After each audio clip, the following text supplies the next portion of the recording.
Washington, and then down in Anaheim, and we've had him on the show with SG before, but we haven't had him to ourselves. So without further ado, welcome Derek Jonhson. Well, thank y'all for having me. It's good to see y'all as always. Absolutely. Indeed. Well, we might start with kind of an overview, a 30,000-foot view of things. Yeah, Derek, if you can kind of illuminate the terrain as it sits now, and then we'll drill down into some of the details.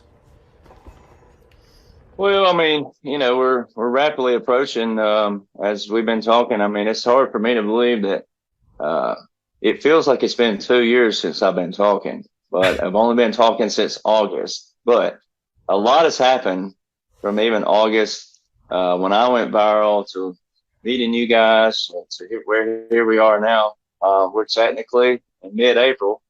Yeah. It's hard to believe that we're halfway through April. It just seems like the days are flying, but I don't know. We got the military tribunals coming up. When I went viral, I pulled up all this, the New York Times article, December 29th, 2021, that said multiple, so double courtrooms going at the same time, and it would be mid 2023. When you're sitting at, even December 2021, mid 2023, once you're past 40 years old, goes like that. But it still seems like, still got a year and a half, basically. But now here we are, we're 2 months away from the start of those. And a lot of people still don't even know what a military tribunal is. A lot of people don't know that there are tribunals coming up, the ones that do know what they are. So, that's where we are. There's a lot of stuff's been happening, obviously, with the boss man, as we call him, with his indictment and all this other stuff going on. That's just all part of what I call the dog and pony show.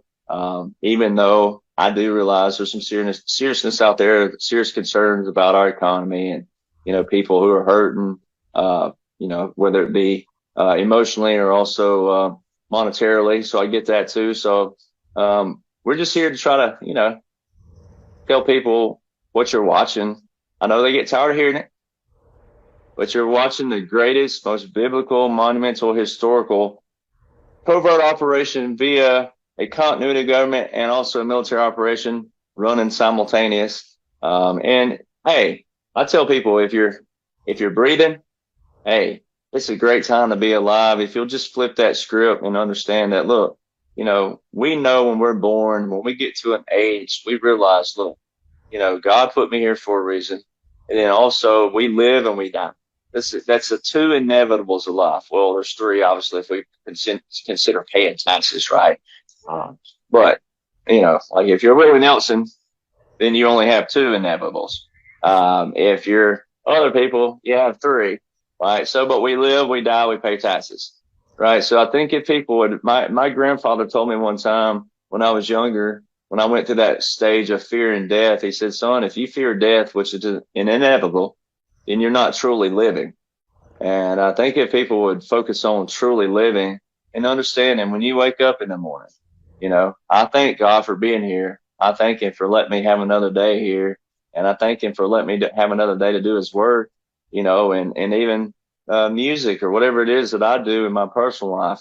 Then I tell people, if you get frustrated and tired, turn the screen off, turn the phone off, mute it, unfollow, block, delete, whatever you got to do. Go take a hike, go to the mountains, go to the lake, go to a pool, go swimming, go hiking, go hunting, go fishing, do whatever, do something, get out. This stuff right here has also been part of the control tactic for a long time.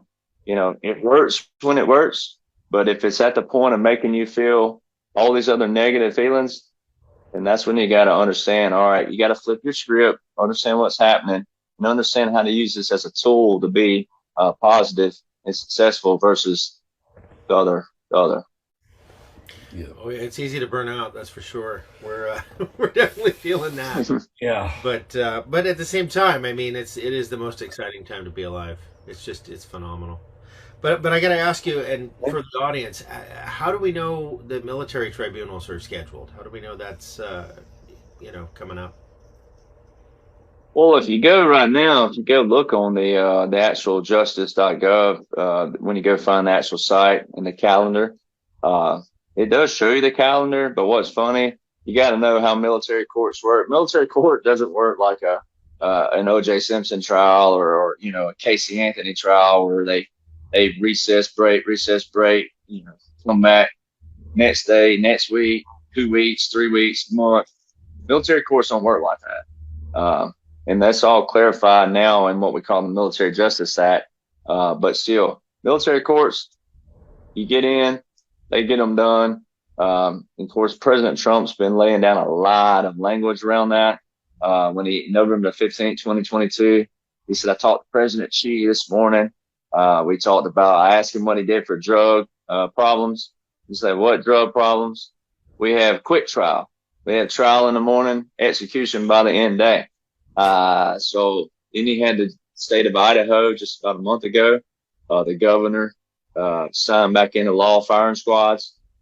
President Trump said when he's president again visually, which I know he still is right now in a different way. We'll paint that in a minute, but still, when he's the visual president again, he said there's going to be live executions on national TV. Those are big words there. And any other time in history, had the media not been under control, the media would have painted him to be Stalin or Hitler or Mussolini or, someone like that, Saddam Hussein, etc. They didn't do that, which shows you another form of control, which is media. The president, when you're a wartime president, you have these things called war powers of the president. And that falls under that code, that 47 U.S. Code 606.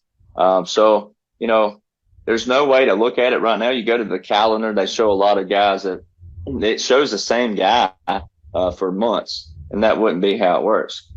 So instead of having leakages out there, and saying, oh, well, we have, George Soros today. Well, guess who would already be there? People would be shedding that everywhere. So right now, if you go to the calendar, the last I looked at it, and I do have it somewhere, have it on the email, but it shows the same guy for months out. So you just have to know that general premise of what we're talking about, that 30,000 foot view, the shell of this. And then people do, whether you're, I had a guy come up to me in Texas about 2 weeks ago. He said, my name's Reed. I hate to read, but I appreciate your repetitive videos because I learn something every time I watch it. So I tell people, if you don't like to read, it's still, I wish people would print out the .gov and .mil information. MIL, ladies and gentlemen, if you don't know what MIL is, so it's military, but they just shorten it. But I still recommend people to print it out and then watch the video if you're a visual learner and how we break this stuff down. And then you can see it, though. Because seeing is believing, and it's kind of like the Bible talks about. We walk by faith of things unseen sometimes because we can't see God, but we see him in different ways, right? It depends on how you look at what the glass, right? Is the glass half full, half empty? Well, I see God because I think, okay, I didn't build that bird flying around, and I don't see anybody building that bird flying around, right? So who built that bird, right? How did its organs get structured? So I see God in different ways that people can't see it. All right. So it's the same thing. Some of this stuff, you have to look at the laws and the orders and the simplicities of how our government actually works, how your local representative works. And I try to tell people that where we're all effective, where we all come together on one accord is at our local government, our local county. Every county has a seat, right? When you go need your driver's license renewed or whatever it may be, like when I go get my hunting license, I go to a courthouse in my county. All right. So that's where we all come together. You don't always have to go to the state Supreme Court. God forbid, hopefully if you do, you're on the good side of it, right? Not the bad. The same thing with federal. If you're at a federal level, you better hope you're on the good side of it versus the bad, right? So not everybody has to do that. So where we're all affected, but people have to learn that. And that's where I bring up that statistic. If you go to Google, SEO, search engine optimization, a lot of people don't understand that, but the SEO, the very thing that pops up when you type in, it's around 68 to 75% of America. They can't name the three branches of government. So if you can't name them, then you can't have a conversation with me. It's going to end up being spewing a bunch of stuff. And, I'm at the point where I'm at in my life where, spewing a bunch of negativity, I'm just going to walk away because, well, you're not going to be able to understand because you're not at that point in your life. And so that's where we are. And that's where I'm trying to help people is go, look, if you don't like to read, you still need to print it out, follow a video and see it where you can go, okay, that is a .gov site. That is our government. That is the mill. And then the other thing we have to do right now that's prevalent is where was the line drawn in the sand? All throughout history, in any kind of turning point or any kind of war, any kind of turning point of that war, there was always a line in the sand. There was always a turning point of that war, or maybe it was an event, or maybe it was a scenario. There's always a turning point, right? So the Alamo is one Texas loved the most. Of all battles in Texas, the Alamo, because William Barrett Travis drew a line in the sand. Now, it was a different kind of line than the one that was drawn for this war that we're in, but he still told his men, we're surrounded by 3,000 Mexicans. We're not getting out of here alive. We are running out of ammo. We don't have it. But I guarantee you, man, if you stand on this side of the line with me, you're going to go down in history as a hero. But if you leave this, if you flee, throw up your white flag and you flee, you're going down as a traitor. And history is going to remember you by that. So they knew they were going to die. That's why Texans love that war the most. They stood there. Most of those men, only one left, is according to history that they recounted. Only one left. Now, he didn't get beat up as bad because he was the only one that left, and he's the one that had that story of the witness of what he heard and what he saw. All right. And said William drew that line in the sand, literally, with his boot. Said, all right, man, step across, And then he drew that, he wrote the letter, victory or death. And it got sent via Pony Express. That was the other person who got to leave. Here's the letter. Send it off. And that letter, when you read it, I mean, it went down it went down in Texas history. And Texans love it because those men fought and didn't have to fight for it. They could have surrendered. They could have said, all right. And they may not have been judged by it if they all surrendered, but they didn't. But that was a line that was drawn in the sand, and people, if they see where the line was drawn, then they'll understand, okay, this is where the line was. It's 2016. Here was the line by the military. And then here's these laws. Even before Trump, there was a few things that went into place that showed you what was coming by the military. Not Trump, the military. So it was Trump that the military generals asked to run because he's an outsider, a billionaire, not a career politician, had everything in the world. I mean, think about that. A billionaire leaving his lifestyle, golf every day, beautiful wife, fly all over the world, all the, luxuries, foods, and you name it. And he came on to take on this crap, all the slings and the rods and all the hatred and the defamation and you name it. But the biggest thing with that showing too that this was operation is he knew that not only would they come after him, but they'd come after his children and his family. Right. So that should, anybody that has a kid out there or anybody that loves children, like you have nephews, nieces or whatever, you love them. Think about that. Put yourself in that position and know that he knew what he was taking on and he knew what the battle was going to look like. So that alone shows too in a different kind of way, but it's where the line was drawn. And that's the thing that most people don't ever get to think about. And that's what we've been trying to paint the pictures of. Right. I've tried to explain this to certain friends and that there is a covert operation going on, and they'll say there's no way that that's possible. They can't wrap their head around it. And I know that you've shown folks the flight patterns and stuff. So what are some things that people can look to for hints or signs that something's going on, whether it's in the sky or in the deep underground military bases? Help educate people on what are some hints or signs they can look for, please. Or evidence. Yeah. Please. Yeah. Well, I try to, in a subtle, humble, but kind of witty way, in a different way, try to guilt trip people and go, okay, well, do you believe in the military? First off, do you believe in their mission and what they do? And Do you know our military history? Do you know why our military was created? Why our military was founded? Um, and most of them will say, well, they believe in the military. They might not know the history. So I'll briefly tell the history. I say, well, think about this.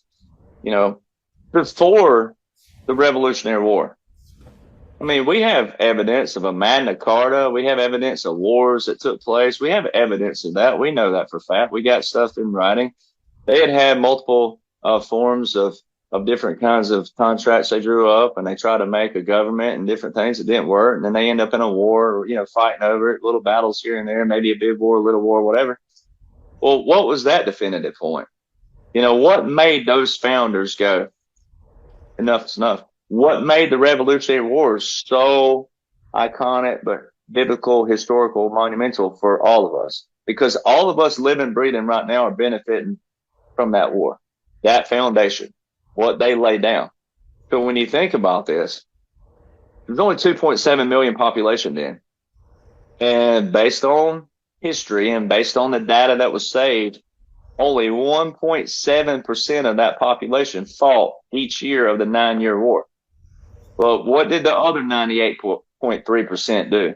They benefited from their sacrifices, their deaths, right? The rewards of their sacrifices, and want to.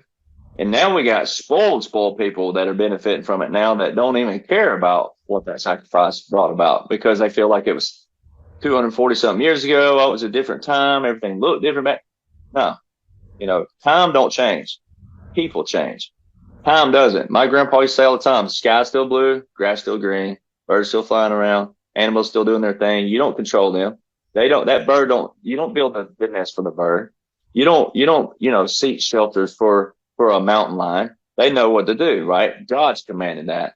So when people will take principles, I live life by simple principles and logic and go, okay, I don't get too heated, and I don't allow other things to control my emotion. I get hate mail all the time. Do I let it control me? No, because I know God put me here. I know that we're fighting those very things. That's it. We're in a spiritual warfare and an informational warfare. So they're the very ones we're trying to go, hey, I'm not here for the patriot. I'm not here. Lewis Herms, he and I had this conversation. We're not here for the patriot. You and I talk to each other, but you and I are trying to get the message out to those people. And we're trying to get the patriots out there to share this to those people. You take a stand where you are in your neighborhood. You take a stand. You and I, all of us, we've already risked our neck. We're already receiving that. So these other patriots that are sitting at home, in order to be a real patriot, they have to risk their neck too and go to a family member that says, I don't believe any of this. Show them this. Say, all right, well, read these .govs. Read these .mils. Read our history, because history shows 1.7% fault each year. The other thing that's most prevalent, no one ever thinks about. Our founders declared independence 7 years before the war ended. If you go read that Declaration of Independence, it reads as if they already had something established. It reads as if they already had a nation they were preparing and building, a government. I mean, when you read it and you think, wait, they signed this, July the 4th, 1776. And they fought another 7 years. All right. So if people let that sink in. But the other key thing is our founders established military before the Declaration of Independence.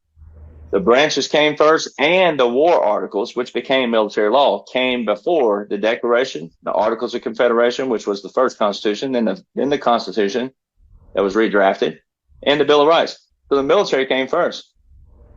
So, I get people thinking that first, going, okay, do you believe in the military then? Now that you know our history, do you believe in it even more?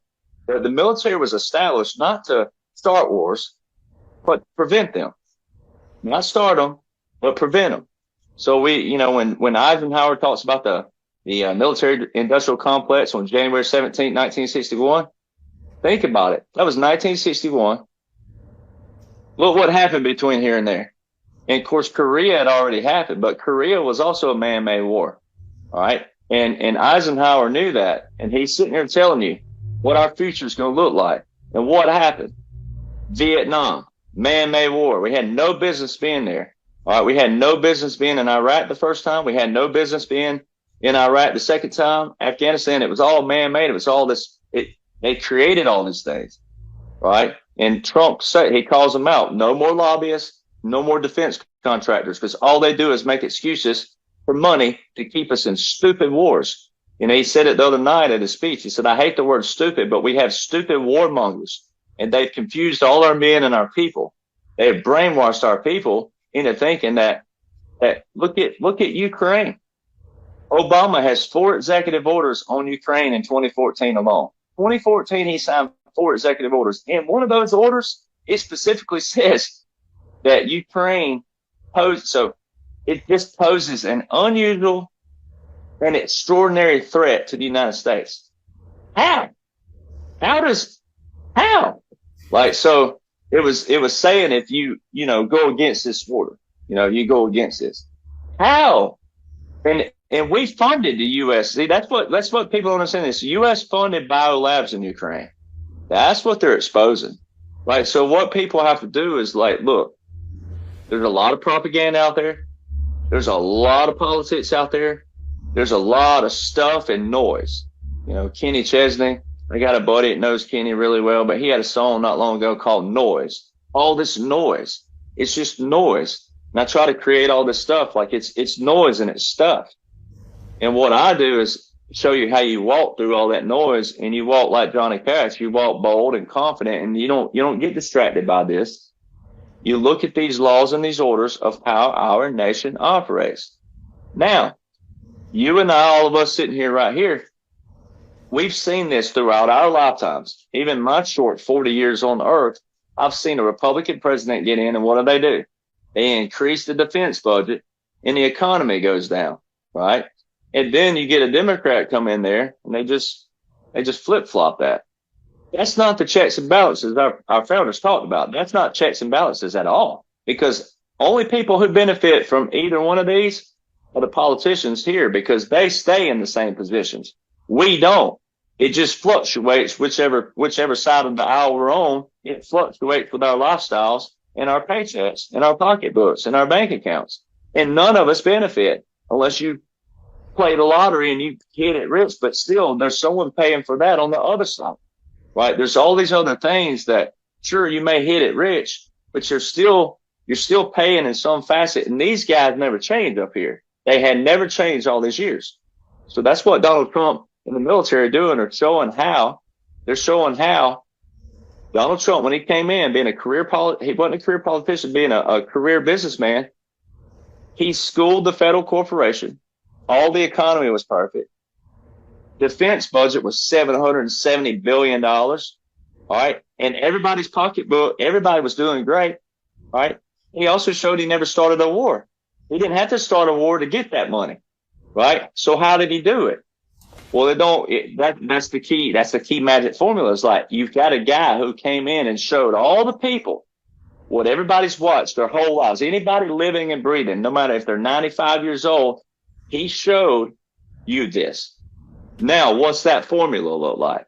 Well, I'm not, I have an MBA and all that, and I understand supply and demand, et cetera, economics, macro, micro, all these things, supply, logistics, et cetera, operations management, all those things, those are natural for me, accounting and a few other things. But, outside of that, don't worry about that. To show people what's going on, they have to go look. You have to be, once again, willing to either read or watch or listen or print out and then watch our videos and go, okay, here's where the line was drawn, 2016.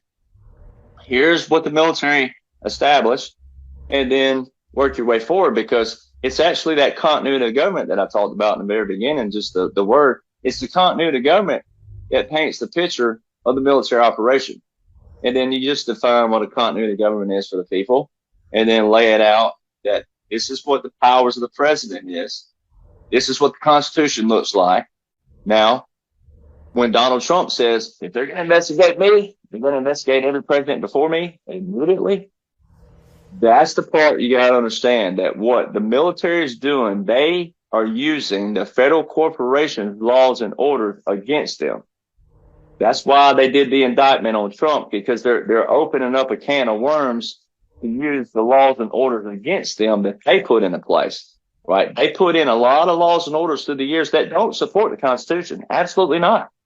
But they're showing that to the people, and the people had to see it that way. The people have to see what is constitutional and what isn't, and then expose it that way. So it's a multi-level operation. There's a lot of good things going on, like the quantum system. Today's World Quantum Day has been a countdown for months now, actually years, since September 2021 when it was launched. And today's the day. You go on the site, quantum.gov, it says World Quantum Day. So that's a good thing. That's your good parts. The most painful parts were the things like child trafficking, human trafficking, sex trafficking, and drug trafficking. And that was the very first order that Trump put into place, that he declared a national emergency in December 2017. That's the first thing they went after. So it's getting people to understand, like, would you have known about military.com? Probably not. Would you have known about military news or military times and some of these others? Probably not. But they did put it out there. And that's where you have to get people to understand what is propaganda and what is actual real news. Even though some of these sites are independent, but they're still getting a lot of their sources from the military, right? So the military told everybody right out there. Donald Trump told you in 2016, though, we're not going to voice to the public what we're doing with the military, what their actual missions are doing, where they're going, when they're going, how they're going, what they're doing. But, you know, there's certain ways to see it without seeing it. And so the aircraft I put up, another prime example. What are they doing? If I knew, I couldn't tell you, you know, what exact mission that one aircraft is I'm posting. If I knew, I couldn't tell you, because that'd be oath and national security.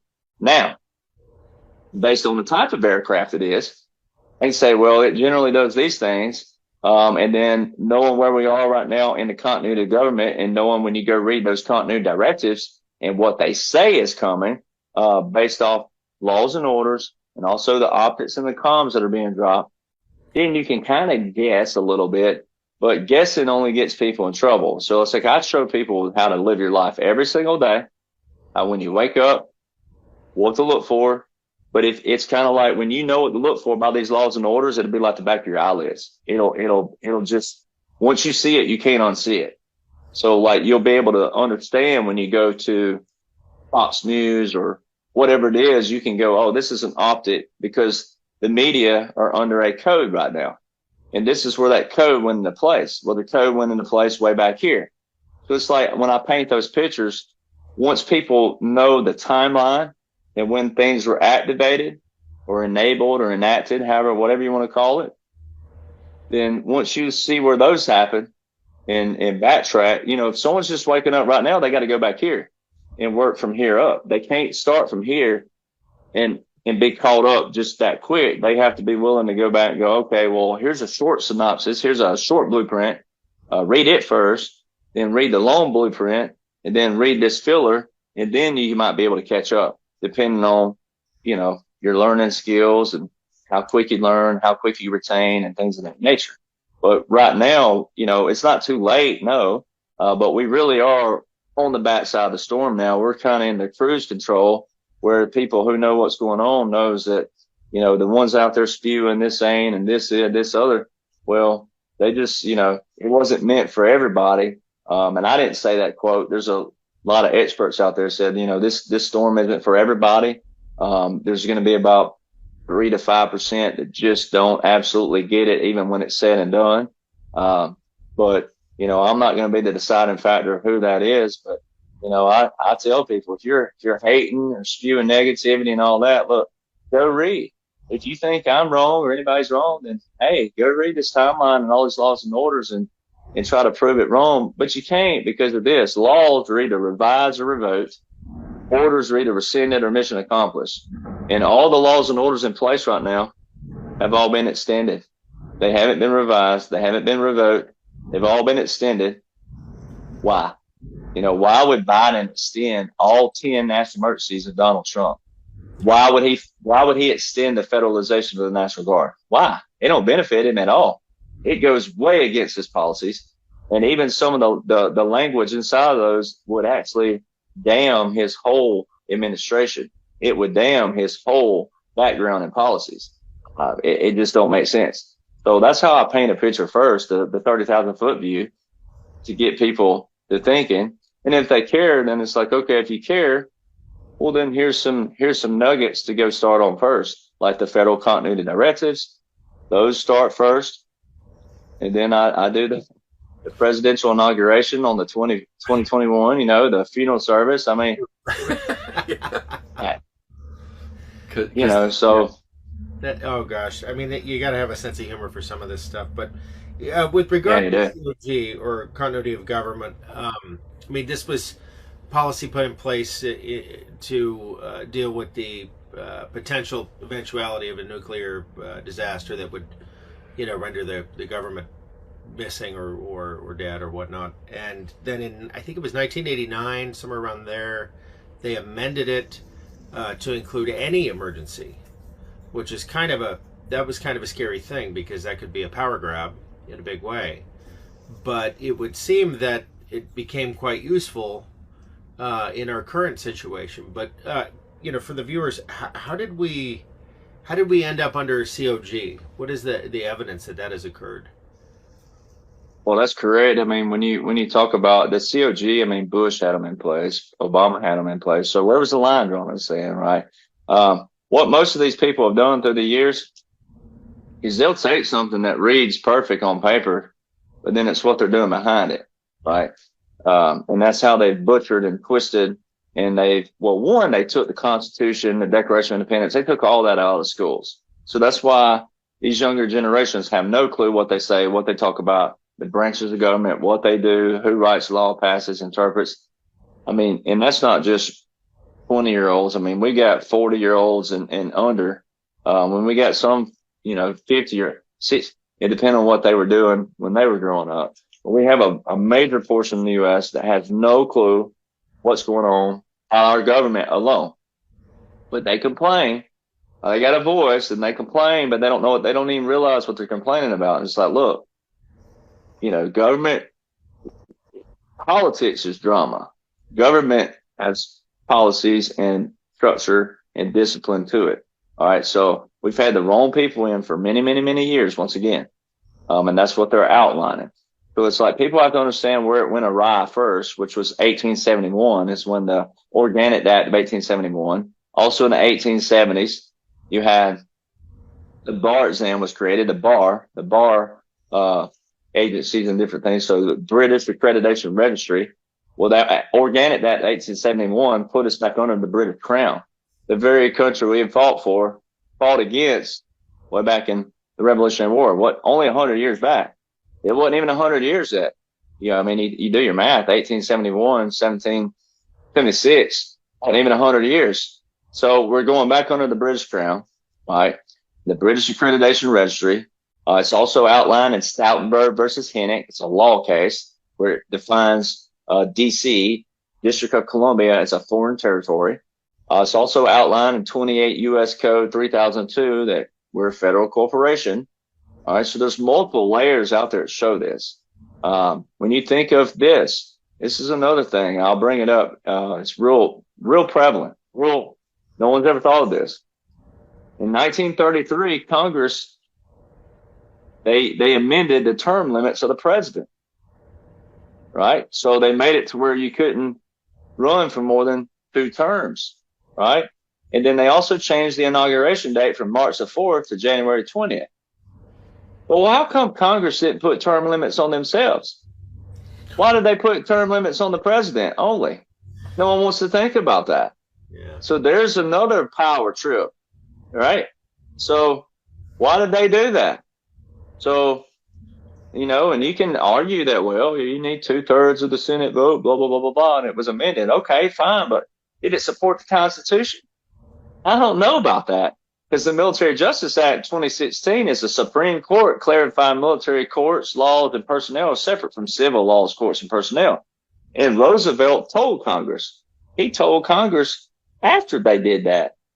He guilted them in a different way. He was like, in 1941, he said, it's my duty and responsibility as Commander-in-Chief of the Army and the Navy This is a separate role. All right. You're commander in chief of the military, you're president of the people.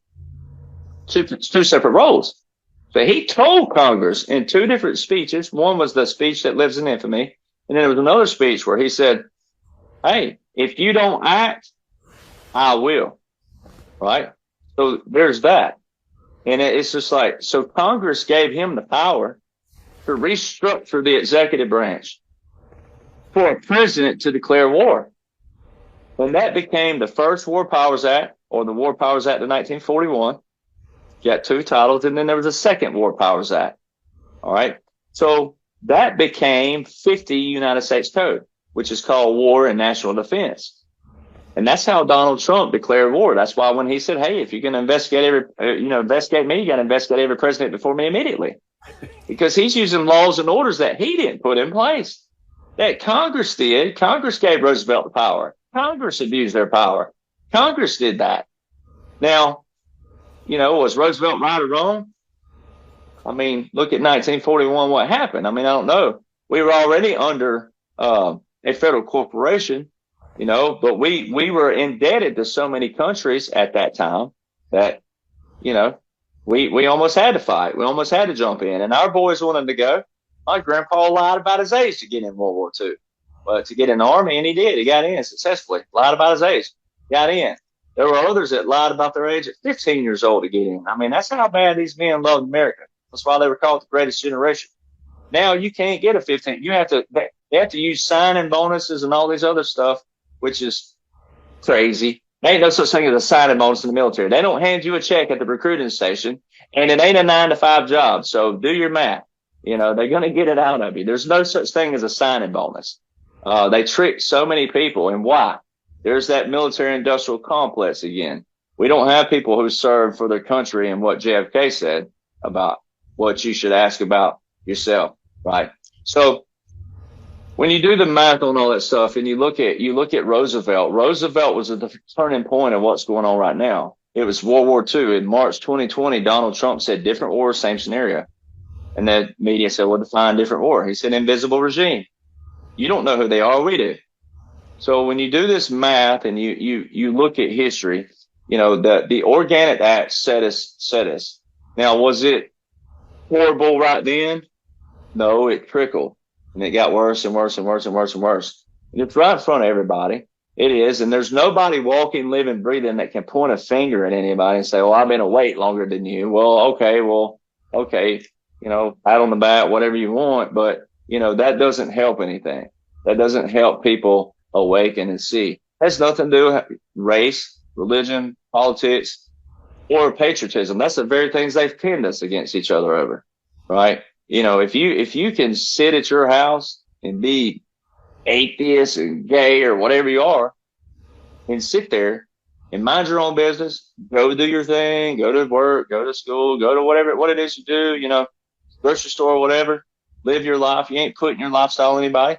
Same thing as me, cowboy, conservative, this, that, and other. I live on my piece of property. I don't mess with you. I look at my mirror before I look out my window kind of attitude.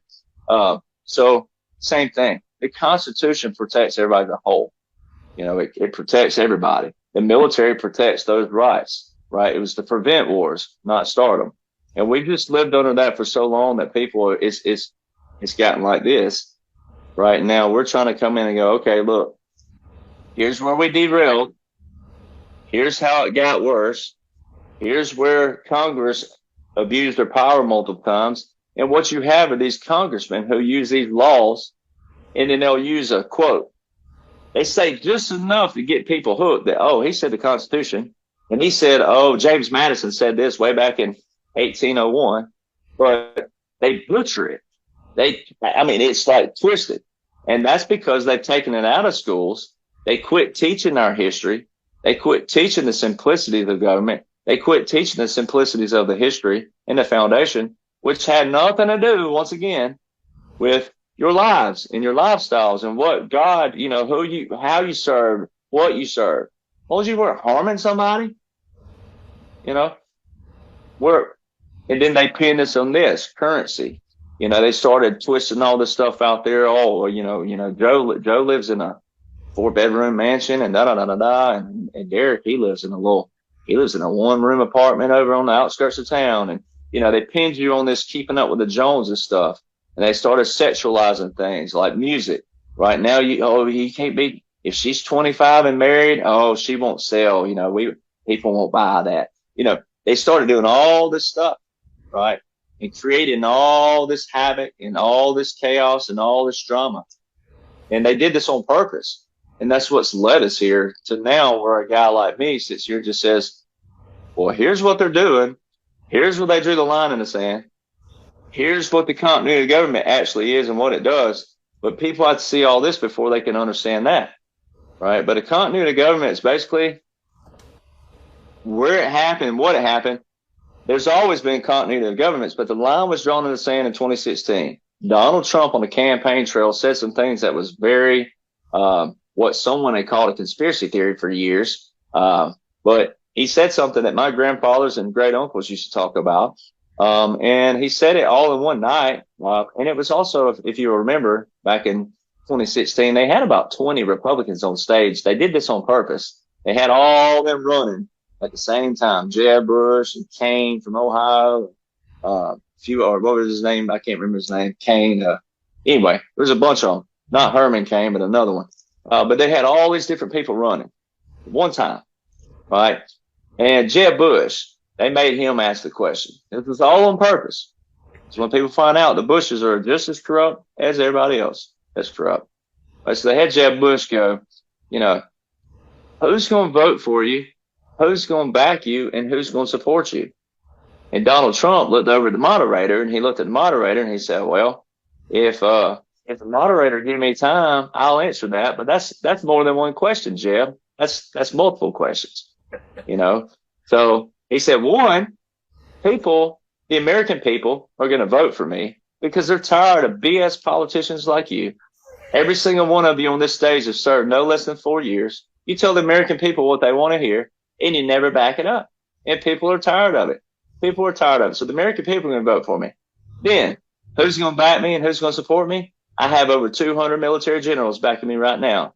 That was a conspiracy theory for 60-something years because 200 generals, not all in one room, not collectively all together, but just throughout history, 200 generals have said, never again will we let happen in this country what happened under JFK. If we get a chance to throw a coup d'etat, we're going to take it back over. All right. So generals are like a fraternity, right? You spend your whole life in the military, right? You sacrifice your whole life. What you could have been doing, pursuing a country music dream or NASCAR driver or whatever you are. You could have been pursuing all these. You spend your whole life in the military. It's a fraternity like no other. And these guys are well traveled. There's nowhere on earth they haven't been. There's nothing they haven't read. Most of their libraries have 3,000, 4,000, 6,000 books in them. And they're not books just for, cool background. They've read them. And they ain't books all like To Kill a Mockingbird and Driving Miss Daisy. It's the art of war and things of that nature. So it's things that matter. And then they also read, they may be Christians and have the Bible, but they also read the Quran and all other forms of religions where they'll know, right? They'll know what is and what isn't. And I've been around a lot of those in my personal life. I know one right down the road where I'm at right now in Nashville. I know one right down the road, retired 3-star general. Brilliant man. I love sitting with him. I love picking his brain. Brilliant. I mean, they're so, but even to this day, he has 2 or 3 people in a room with him. One's taking notes. One's going to retrieve like whatever it is we're talking about, documents if we're talking. So, they're very concise and precise and calculated, but also disciplined and structured. So when you think of that, so many people never get to see those things. They don't get to hear that.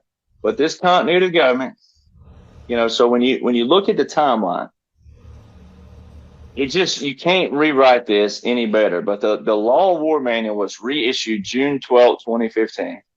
All right, that's where federal and military attorneys came together. They took the Libra Code of 1863, the Law of War Manual from well, let's say we'll do it. So 1863 Labor Code, Nuremberg trials, the Hague Conventions, and Geneva Conventions. Then they took the law war manuals from Canada, Australia, Great Britain, and I'm missing one: Germany, Australia, Canada, and the United Kingdom. They took all the strengths out of those, combined them. Now, if you go read that law war manual, it ain't meant for reading. It's more like an umbrella for the Uniform Code of Military Justice. They pair each other. It's a reference book, right? So it was reissued to strengthen the Uniform Code of Military Justice and military law and how things are dealt with, et cetera, et cetera, et cetera. Military occupancy.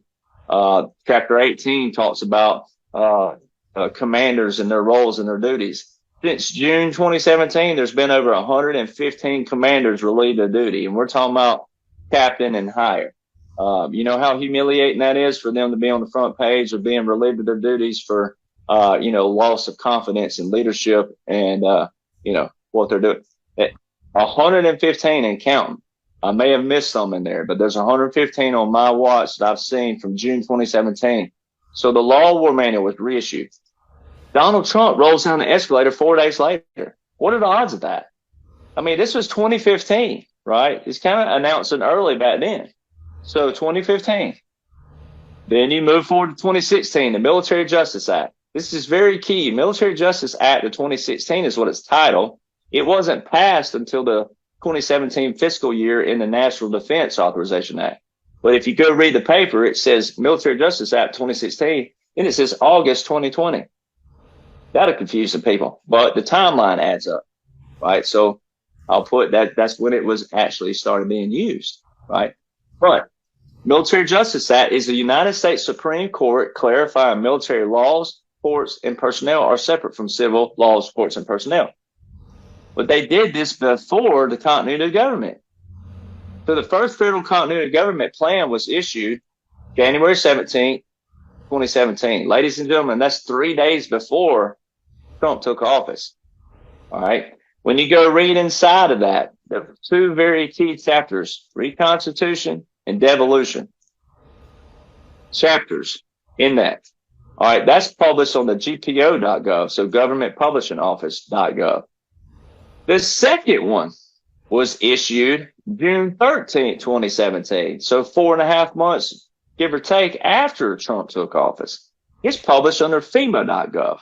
If you go look at both of the covers, they say what? Department of Homeland Security and FEMA. All right. So the second one, it's the implementation phase of part one. All right. So it's FCD1 and FCD2. The operational dates of those posted on the federalregister.gov for the whole world to see. When Donald Trump held up an executive order, it says in 3 days, 2 or 3 days, to be published on federalregister.gov for the whole world to see. Boom. These operational dates of these continuity governments posted on federalregister.gov for the whole world to see. All right. The first one, 2018 to 2022. The second one, 2020 to 2024. All right. Operational. Then they had 3 that spawned off of those. One in February 2018, one in January 2021. And another July 2021 with their own PDF files. Well, the one in 2018, February 2018, think about it. This was 2 years before 2020. The one in 2018 clearly outlines all 3 branches of government under continuity of government. So there's all your courts, your Congress, and the presidential. It's a president, vice president, cabinet, everyone. So they all know what's going on. It's all part of an act. It's all part of a movie. That people get tired of hearing about it. A dog and pony show, whatever you want to call it. But they're exposing the federal corporation. So it's multiple operations going on. They put in Biden. They put in people who worked for Obama way back during the Ukraine ordeal in 2014, who's working for Biden. All these people are being exposed. All right. They're exposing the federal corporation. That's why they put Donald Trump in there, was to school the corporation. So no president can walk in after him and say that you can't have a good economy, no wars, etc. All these things apply. Anything that falls under that, for short time's sake here. All right. That February 2018 also outlines pandemic, catastrophic events. It outlines chemical explosions. It outlines all kinds of events, such as train derailments. So everything people are watching right now was already written way back here. It's the good guys, though, using it. Because what they're going to do, when Donald Trump said this, he specifically said it, November the 15th, 2022, when everybody thought that was a presidential 2024 run. No, it was loaded with codes and comms. He specifically said that night 2 different things. Mega. He said, we're going to decimate street crime by 75 to 85%. That's martial law talk. All right. Just in El Salvador, just a month or so back, they herded 40,000 MS-13 gang members down the street like herding cattle, with guys lined up with machine guns into a new federal prison that they had been building. 40,000 MS-13 gang members. All right. In El Salvador. So the rest of the world is having to show America and Americans, because so many Americans are soft and they'll get offended over just a little slightest thing. So it's the rest of the world having to show America what America is actually built on, which is unfortunate. All right. But so Trump said we're going to do that. And then right in the middle of talking about the economy and all these other things, he says, pretty soon we're going to put our beautiful flag on the surface of Mars. That's a military auxiliary radio system. If you go read these continuity directives, it talks about emergency communications. And this is why it's important to read these. I know they're hard sometimes or it's boring, but when you go read these, they have little acronyms in there. You got to go research those too. Anytime you see an acronym or anytime you see a word that just don't look like a normal word, go look it up. It shows these PPDs, so presidential directives. You got to go look those up. There's a lot of different things underneath you got to go look up. It's a lot of information, sure, but it all adds up. Emergency communications, that's 42 United States Code. All right, so it talks about emergency relocation groups. And it has DERGs, devolution emergency response groups. It's all outlined. So what they're going to do, what they use all these catastrophic events for, and especially 2020, all they did was take flu numbers and put a new word on it, and they got people to sit at home. And people are going to have to understand, sometimes you got to save 1 billion people and you might lose 100,000, versus flipping those numbers. You lose 1 billion, but you only say, no. So what happened? In 2019, Donald Trump had 2 executive orders for influenza vaccines. It listed the CDC in there. All right, both of those. In 2020's influenza vaccine executive order, the CDC was not listed.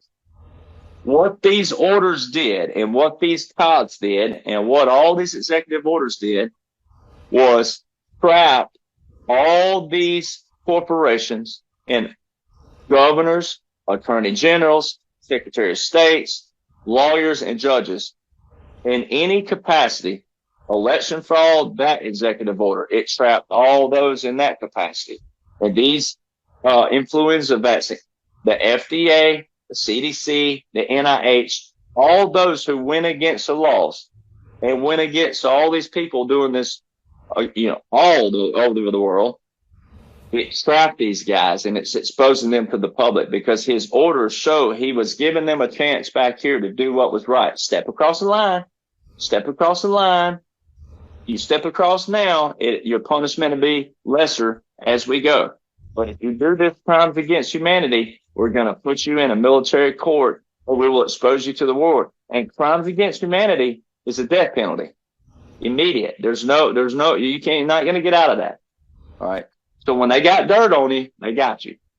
So all these people, right, were exposed to the world, the CDC, the FDA. When Jonhson or Pfizer, Moderna, or whoever, when they went against that and they put whatever they put in these that rushed it out there, if people took that and they didn't listen to us, well, we warned them. Hey, I was telling people back then, hey, it's all in laws and orders. It's right here.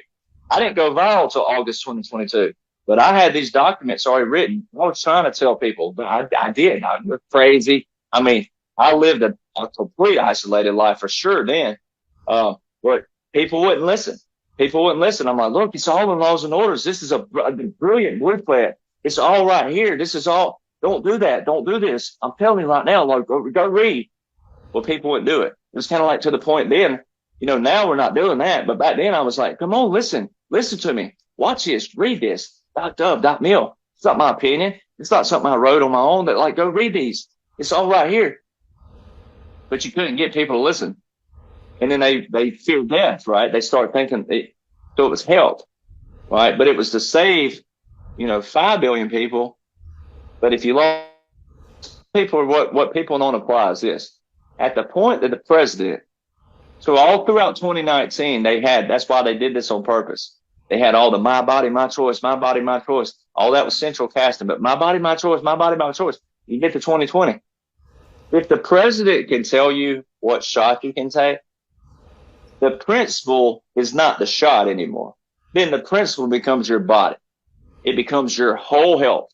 Well, that means, Joe, if I don't want you drinking and I'm the president and you want to drink a beer, but I don't think you should, guess what? The principle becomes your health then. It's not the shot anymore. It's that what's going in your body. And if I'm the president and I don't think you should have a tattoo, I don't think you should drink, I don't think you should smoke, I don't think you should smoke Willie, I don't think you should smoke anything, then the principle then becomes your health. And if the president can do that, then he's no longer a president, he becomes a dictator, right? So at what point do people apply that? But if they'll go back and read, this is all a plan to keep you at home. Well, the military can work efficiently and effectively. So we all know anybody in business, you can be effective, but were you efficient? Efficient in the military would be, okay, if you're effective, then you complete the mission. But how many injuries and casualties do we have? You want to limit that. We also didn't need liberals in the streets and the good old boys with their AR-15s not knowing who they're fighting, because we're not fighting each other. They wanted to limit that. That's why they've told people, if you protest peacefully. Don't act like fools and don't act like idiots. Don't punch people, kick people, slander people, spit on people, defame people's character, whatever.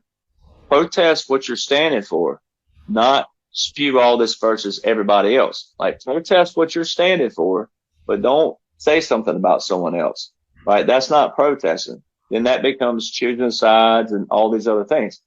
So when people apply that, what they're doing is a controlled operation where we didn't get out in the streets and fight each other, right? Because when they unveil all this stuff, when they show all the public, all the child trafficking, sex trafficking, human trafficking, all the other filth and garbage that's been going on, it should rock everybody's core.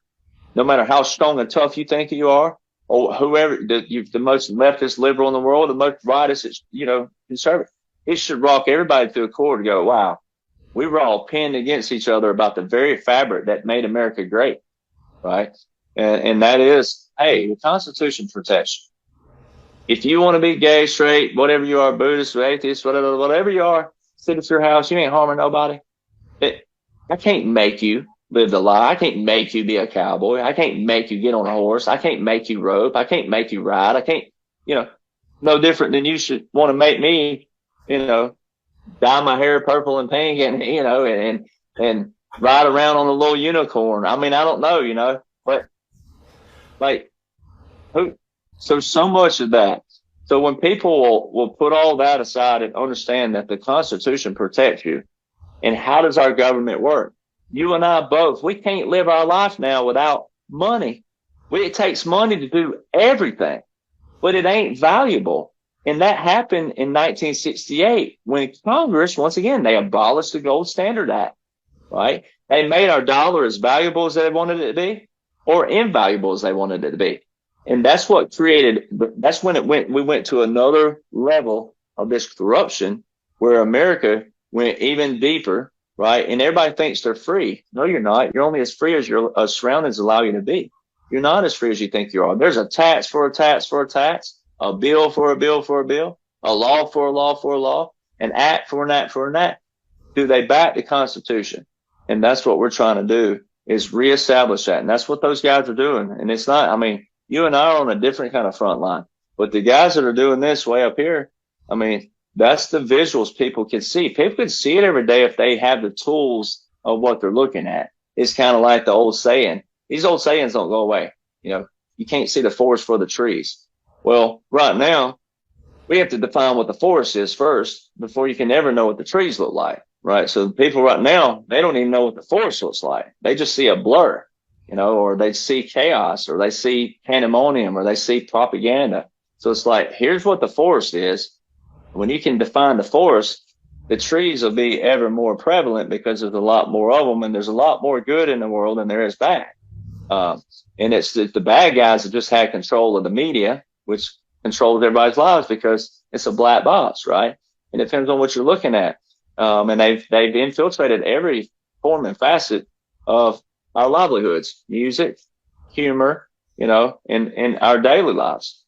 So it's one of those things where, once again, I tell people, like, look, if you don't believe it, you got to read it. The only way you can try to debunk somebody is to read it for yourself, but you're not going to be able to, because laws are revoked or revised, orders are rescinded or accomplished. And they've all been extended. They haven't been revised or revoked. The key orders that are in place that are key this operation. The other thing is the president. The only person who can federalize National Guard active duty is the President of the United States of America. That is defined in 10 U.S. Code 12406. But this goes back to where I say, hey, do you believe in the military? People say, yeah. Thank you for your service. When they find out you're a veteran, they go, thank you for your service. And then the ones that do that, they'll flip around sometimes and go, well, I don't know if I believe what you're talking about. I said, wait, hold on a minute. When I raised my right hand, I said, I do solemnly swear to support and defend the Constitution of the United States. All right. I said, that oath is found in Title 10. It's the same 10, the same Title 10 that the president can federalize the National Guard to active duty. It's also the same Title 10 when Donald Trump federalized the National Guard to active duty in March 2020. It goes in the 10 U.S. Code, Chapter 1209. So you can't have one without the other. So it's like the Bible or the Constitution or whatever. You either believe in all of it or none of it. And the Bible outlines that. The Bible had scriptures in there that said the same thing, that you can't add to this book or take away. It says it's better not to know than to know and to deny. Right? So there's a lot of stuff in there. Constitution don't say that, but the Constitution is a living, breathing form. It works 500 years ago. It could work 600 years from now. It's a living, breathing form. It always is living and breathing. It can fit any population size. It can fit any demographic, whatever it is. It's always living and breathing. It's always consistent. So it's the same thing. And I think if people would understand that, it would make a little bit more sense. And then they got to read. At the end of the day, they're just going to have to try to read and look at some of these directives that we're showing. And then those continuity actually paint the picture more than it does the military. But the aircraft, the National Guard, most National Guard have a clause in there when you sign up. You go raise your right hand, you go sign up. Most National Guard states have a 2-week active duty period where you go active duty for 2 weeks, right? But not every single day, 2 years straight. And that's what I've got thousands, 25,000 photos on my phone alone. And then also in those documents, and I'm trying to update those as much as I can, but now I've just been posting them all online because Google Drive fills up quick. But with 25,000 photos, but every single day, all states National Guards have been out of their state for 2 years. They're not on their 2-week period. It's just not how it works. They've been out of the country every single day. There's all kinds. This morning, just a while ago, right before we went on air, I was telling you, man, there's a lot of air traffic right now. Pakistan's here. Italy was here. A bunch of people are here. Mexico was in town. And where are they landing a lot of times? On National Guard bases. We have an Australian helicopter that was in Pennsylvania like last week. It's the same call sign. It dropped down somewhere in Ohio or somewhere. Now it was in Arizona yesterday. A helicopter from Australia. You know how far it is just to fly? If you could fly in a helicopter, first off, the cojones you got to have to get in a let's say that you could fly a helicopter from Australia to here. You know what kind of, you better have. I ain't flying in a helicopter that far, even if it could be done. No, not me. No way, Jose. I'm already the guy in the aircraft looking down going, that cloud ain't moving in 5 minutes, right? Are we falling? I'm that guy. Right. Even though I'm not, scared to fly, but I'm like, a helicopter? Did that Australian helicopter get here? Ladies and gentlemen, think about it. I have a quick question for you on a topic that you brought up. So they've really had to allow people, whether it's doctors in the medical field or politicians, they've laid this out, and I think what's taking so long is they need the people to expose themselves in their natural behavior, right? So they can kind of catch all these people doing what they're doing without letting them know that there is a trap that's being set up. That's part of the brilliance of this covert operation, the brilliance of Trump. And I think a lot of times Trump will be the shiny ball over here so that, people can be distracted, and then it allows the military to do what they do. Is that not part of the genius of what is really going on? It is. And it's no different than like if, we've all, of course, luckily, all three of us, I think we can safely say we've never done anything. I've never been in jail once in my life. I've never been arrested once in my life. I've never done anything like that. But like when you're in school, right? And, maybe you took a pencil, or maybe I had a buddy, he's sitting beside me and I reach over there and get his pen, like that or something like that. Well, what if your buddy behind you, if you were playing a joke, right? And you were holding his pen, he's like, where'd my pen go? But your buddy behind you goes, here, get it. Right. Well, let's say I really had malice in my heart and I really stole that pen to steal it. Right. And if I really had malice in my heart, well, him telling on me, the guy behind me telling on me, wouldn't do me nearly as justice as if my friend caught me. Right. And I was caught red-handed, as the old saying is. Right. Your punishment and your humiliation is a lot worse whenever you're exposed in your natural setting, as you say, versus, hey, or I already knew that about you, go in there and arrest you, versus you showing your crimes to the world. And Trump said that. He said this back 2018, 2019. He said so much, but there was one thing that really stood out where he said all crimes and evidence of will be displayed to the public in full accordance with the law. So it's a great analogy there. That's exactly what they're doing. It's saying, okay, people have to see it, but people have to see it in that natural form. Now, are they being aided a little bit?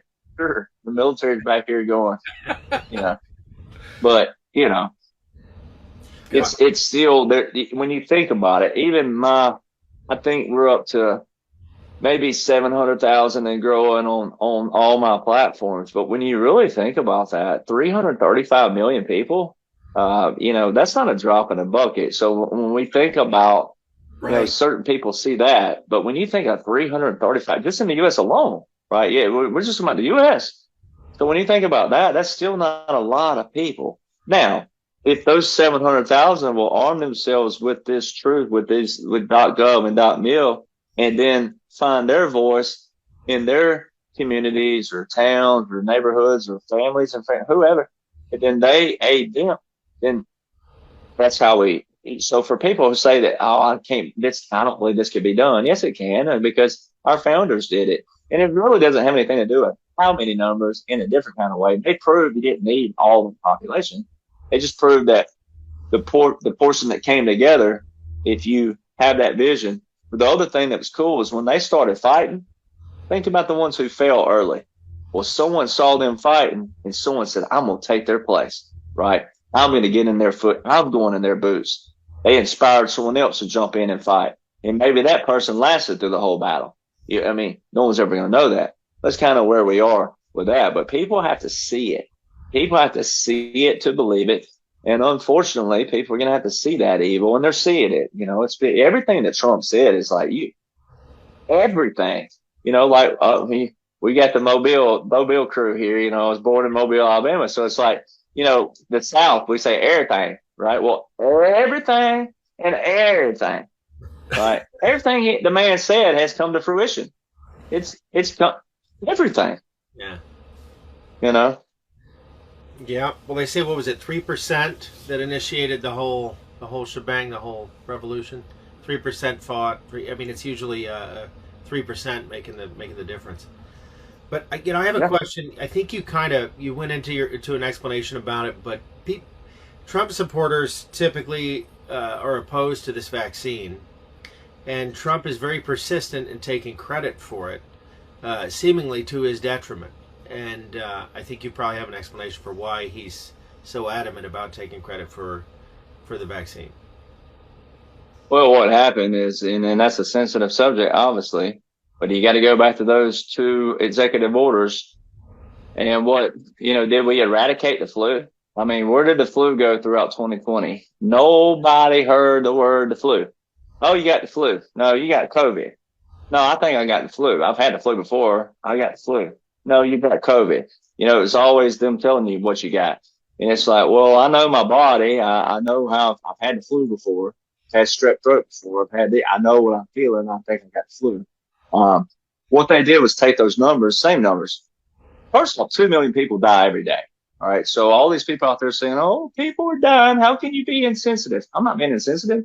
2 million people die a day, period. It may be me next. Who knows? We don't know that. God knows that. I know one thing, when God's through with you, he's going to get you. So that I know that, I hope he ain't through with me for a while, but I don't have control of that. Right. So, but people they go again, focusing on stuff that they shouldn't. However, my thing is, like, you're never going to be criticized from somebody that's doing more than you, because you don't have time to criticize. So all those people that have time to do that, they're not focused on the things that they could be doing to help even what their passion is. Maybe they should quit being an accountant and go be a nurse, because nurses, they go to the front line every day. They help people every day in all kinds of capacities to try to save their lives or maybe prolong their lives in healthier ways. Right. So I tell people that. So it's a sensitive subject only if you allow it to be. Right. But if you face reality, if you're the elephant in the room, I mean, I was in it when I was down at Trump International last. There was a guy there who was Jewish, and he was sitting there talking with Siggy and I. He was turning 80 the next day. It was going to be his 80th birthday. And he said it right in front of everybody. There was a bunch of Jewish people at the table, and this guy's 80 years old. He was born in Israel, right? And he said, when we Jews, we're the Jews, when we address the elephant in the room, he said it just like this: when we address the elephant in the room and address how 13.8 million of our people kept getting on the train, it wasn't like it was like after 10,000 people go, oh, well, it ain't coming back. 13.8 million kept getting on the train. How? Now that's a sensitive subject, but it has to be addressed. 13.8 million people, right? So we weren't nowhere near those numbers with this whole COVID thing. So when you think about that, and here I sat there and watched this man say this just back in February the 18th to be exact. And I'm like, he said it, not me, but he can say it a little bit more, obviously, because he's about to turn 80. He's from Israel. That's his heritage. That's his culture. But the thing is that, the elephant in the room has to be addressed. Trump put these 2 orders in back here in 2019. They listed the CDC. This is why you can't people wanted me to do individual videos where I just take up one topic and break it down. I'm like, you can't, though, because like if you do that, and especially this topic, you do that and no one sees this other, then you open a big can of worms. But when you address all this over here, then it's like, okay, it gives you something to think about. And you just don't have to believe it. That's whatever, your prerogative. But when you understand the laws and the orders and what an executive order is, that's automatic law, right? Saying, all right, this is what's going to be done. Well, he put the CDC in these 2 in 2019. Well, so take your mind back. I remember 2019, wasn't nobody thinking what was about to happen, right? But if you've been reading those directives, you'd have known something. There's some stuff building up. Didn't know it was going to look exactly like it was. But 2019, moved to 2020. He had one executive order for influenza vaccines. All right, vaccines now. And you go read those, and it talks about, this and this and this research and that. But the CDC was in the first 2. The CDC was not in the last one. All right, so that's Trump lying in the sand. The CDC didn't come across it. So those vaccines that Trump was talking about, You have to look at the optics. Where did Trump go to get his vaccine? He went to a military hospital. He could have gone anywhere in the world. He could have gone to the most, whoever would deem the greatest hospital in civilian. I don't know where that would be. Baylor, I don't know, St. John's or where some of these, but wherever. Where did he go? He went to a military hospital. All right. He also put out during that time period. He said hydroxychloroquine. He said zinc, vitamin D. There's a bunch of things that little combination that was put out there. I have that in my documents. He did not. The FDA. So people got to understand these companies out there. Sure, they might be a public company that you could buy stock in, meaning public like that, public trade, but they're still in the private sector in the sense of, you and I could hire 3 chemists or 4, or however we needed, whatever, and we could start a company. I know some of these organic companies out there that they started based off of people who work for these big level corporations, and they're like, I see all the bull crap here, but I'm a scientist and I'm a chemist, and I know what they're putting in it, right? There's some we know out there that have these companies that are organic, and they're taking organic stuff and saying, hey, this is here. I work for so and so. This is what they do. This is my background though, and this is what I've studied. And people have gotten on them, and it drastically improves their health like that. I've got walking testimonies of a buddy of mine that took a product. We were out on the road. He took one, and it was like he took his glasses off. And I've known him for 10 years, and I pick on his glasses all the time because they're ugly, and I pick with him. And I say, dude, we can get you some better looking glasses. I'll pay for it. Like, whatever you do to put some better looking glasses on. He started taking them off. I'm like, dude, what are you doing? Because he was driving. I'm like, you ain't supposed to be, bro, you ain't supposed to, hey, put them back on. They ugly, put them back on. You driving, right? He's like, dude, you know me. I can't see. I can read that sign. There was a sign way off. We weren't nowhere near. It's like a quarter mile off. He read it word for word. All right. This is one of those organic companies, right? So we have proof of that. We already know that. So when the FDA, what Trump did was expose all these people. Now, like he said way back when he was in the visual presidency, he called out the FBI, the CIA, the DOJ, all of them. He didn't say all the people in there were bad, but he said they're infiltrated, right? A lot of them are. So it goes back to, this, we all know this. This computer didn't fire up on its own today. Me and you had to pull it up. Government doesn't run government. Systems don't run systems. Infrastructures don't run infrastructures. People do. It all boils back down to people. Then what does that boil down to? Honesty, integrity, accountability, and responsibility. The people do that. All right. So when people apply CDC here, why did he list them here? Right. Why did he leave them out here? All right. He did that multiple times. They've done this all throughout everything, all the other different things around the election fraud stuff. There's a lot of stuff around that where it shows people involved and it shows other people not. All throughout everything was basically a trap. It was a trap. They set these traps. These are laws. They back the Constitution. They back the goodwill of the people. They will help the people. What did the FDA do? What did Pfizer do? What did Moderna do? We know that they did this. I know plenty of people. I know multiple. I got a cousin right now in Arkansas. Her husband, his dad was healthy. He was a strong man. He took it. All right. They couldn't convince him, and they didn't try to. They said, look, you can't make it. He said, you're my dad, but I can't make it. He took that thing in 2 weeks. He died. Perfectly healthy. All right. And I know multiple stories like that. I know people right now who stand with us, and they are tough, but same thing happened to them. And they said, I warned them. Right. So it's the same thing. You got people out there though who family members died and they're calling us insensitive. But I got friends who, and myself, we know people who did the same thing and died, and we're saying, we warned you. We told you.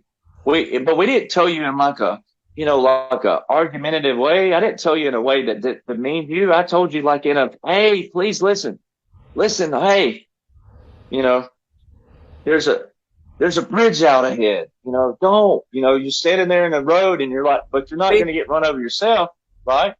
So it's like if you want to warn other vehicles that might stop, you don't want to get hit for the one that won't stop. So you back out of the way and then you get, hey, there's a bridge out ahead. Don't drive. And that car pulls over. Hey, there's a bridge out up ahead. Hey, oh, thank you. Then they walk up there to see it. Oh, so it's the same example. And, the pictures was painted back here. And there's a few people in society who actually do give a dang about people. People also say, well, what's in it for you? I'm like, look, I didn't know what God was doing with me at the time. I served one stint in the military, so I don't need haters out there to tell me, hey, you didn't serve 20 years and there's no way you can know this. They got a brain. This is your law degree, ladies and gentlemen. This is your Constitution. This is your law degree. This is your economics degree. This is your every degree. I got an MBA. But that piece of paper on the wall don't tell me when to hire people, when to fire people, when to buy inventory, when to do this, when not to put this shirt out. No, this does, right? And so in study and data and statistics now, analytics, numbers always do that. Not that piece of paper. That paper don't sit back there and talk to me and say, hey, do this. It don't do that, right? And we've put too much stock in that in our society too, into titles and awards and stripes and medals and all these other things. Like none of that matters. So I tell people like God is using me in my capacity. I can retain a lot of information. But then again, the downfall of that is like maybe I'm 40 years old and single for a reason. I'd like to turn it into human. Hey, I had a lot of sacrificing. I had to do a lot of reading. I had to sacrifice watching a football game every now and then. I had to sacrifice rounds of golf. I hadn't played golf in maybe 2 years because I feel like that God put me in this position for a reason. Yeah, he took me out of the military early. I retired out. I tell people, look, you want to beat me up. How did the Army retire me with one stint? Think about it. The Army, not the VA, the Army. I tell people, all these haters out there, I'm like, look, they talk about, get your records and put them out there. Put them out there. All it's going to say is what I told you, so. But I tell people, I went through a depression time. I did. I beat myself up because I'm like, man, I had all the scores. I had all this. I had that. And I was like, it was a humble eye. It wasn't like I did this. It was like that. And I was like, God, I left country music, went to the military, but I didn't realize what he was doing. It's like, so right now I treat it as I got to 17 or however you want to call it, 27 years left or 17 years. So now I feel like I'm getting to fulfill all of that service because there's no way by oath and national security that you can tell what's going on that we've been talking about without violating those, because it would be a breach of national security. There's also be a violation of oath. And that's why I warn people out there. If you see a soldier in uniform and they're on a video anywhere, that's a violation of DOD, Department of Defense, uniform regulations, the branch regulations, oath, and national security. You wouldn't be doing that. They ain't got time for that. The man ain't how the military works. And then you got veterans out there. I tell veterans, hey, don't be telling your friends and family this ain't happening if you don't know laws and orders, because it's going to make you look worse in the end. Like the old quote that says it's better to remain silent and be thought a fool than to open one's mouth and remove all doubt. But it's not about being right or wrong either. It's like Lewis talks about, when we all know Lewis Herman really well. He said, it ain't about being right. It's about getting it right. And that's what we're all doing, is trying to get it right, reset the foundation again. And as that one of the directives over there shows, it shows specifically that if a new seat of government cannot be established in Washington, D.C., this is in a directive now in 2021, specifically saying if the new seat cannot be established in Washington, D.C., we'll reset it somewhere else. And that's current. It's like it shows the continuity in a different way. Not only are these directives a continuity of government and showing all the branches under one, but then the fact that they were issued January 2017, June 2017, February 2018, January 2021 and July 2021. That's all the proof in the world that people need right there, and then branch off from that. And yeah, and I'll put the links below there. Can you let the folks know like what you've been up to? And I think you went to Mar-a-Lago. I believe you met Trump, and you get to go to Gitmo. Maybe some current event type stuff would be really cool to catch people up on. Yeah, when I see Boss Man, I go to Trump International Golf Course, but I still haven't got to play golf yet. But it's probably because I'm wearing blue jeans every time I go and boots, and they don't look too user friendly for get that man. Those greens, I'd be afraid to play on those fairways and greens because they would really expose your handicap out there. Slick. But so when I go there, it's like it's because of my first off, I give shout outs too because I wouldn't be where I'm at without a lot of people today. So my business manager, Natalie, so she was friends and she is friends with Siggy Flicker. That's how I met Siggy. And Siggy and her husband are real close with President Trump. And, of course, Michelle, part of her group. And then I've got my other manager, Kathy, who does all my scheduling and management on my country music side of things, but she's been a big asset with this too. But really it's Natalie. She came through like anybody else at the time. It was back there in September. I just gone viral and I was getting, man, my inbox looked like it still does, but I mean, like it was like, you just literally had to put your phone down because every time I try to click on like if you would have texted me, if I try to click on it, I'd hit a notification that would send me off over here. And it was just so wild. So I let it cool down a while as much as I could, and I learned how to not mute notifications in a bad way, but just where I wouldn't click on one and then someone saw that I read it. And if it was someone I wanted to respond to later or whatever and I didn't, then I hate making people feel like, oh, he read it, but he didn't respond, But so Natalie came through me it was kind of cool how she did it because she came through my messenger on Facebook. She was like, I know you receive a lot of messages, and I'm not one of those people like that. She's like, I'll see you on the flip side. I'm going through your manager. I thought that was really cool, because you never know. And then she did. And then it got set up that way, formal phone call. And so she was like, oh my, man, but she was in a picture with Jenna Flynn, and she knows Don Jr. and Kimberly Guilfoyle, and she lives in Fort Lauderdale, and she worked in Wall Street for many, many years, and just knows a lot of he and his people, and so she was like, I got some friends that they just I sent them your stuff and they went nuts, and it was Siggy and one of her other friends. So she was like, would you mind if I put us on a three-way? I was like, no, I don't mind, So I remember exactly where I was. I was still in Nashville too. I was right down the road, and I had to pull over because I was afraid I'd lose service. And they were like, hey, we're going to bring you down in like a couple weeks. We're going to try to get you down here. That's what Natalie, she was like, how much will I get you down here? And I did, and got to go down there. And that was the first time I got to be at, see him. I got to see him roll in on his golf cart first. I think they took the governor off of it because it was moving a lot faster than the normal golf cart. So, I don't know. I'm not a mechanic, so I may be butchering if they have a governor or not. But whatever it is, they removed it, and that thing was getting it.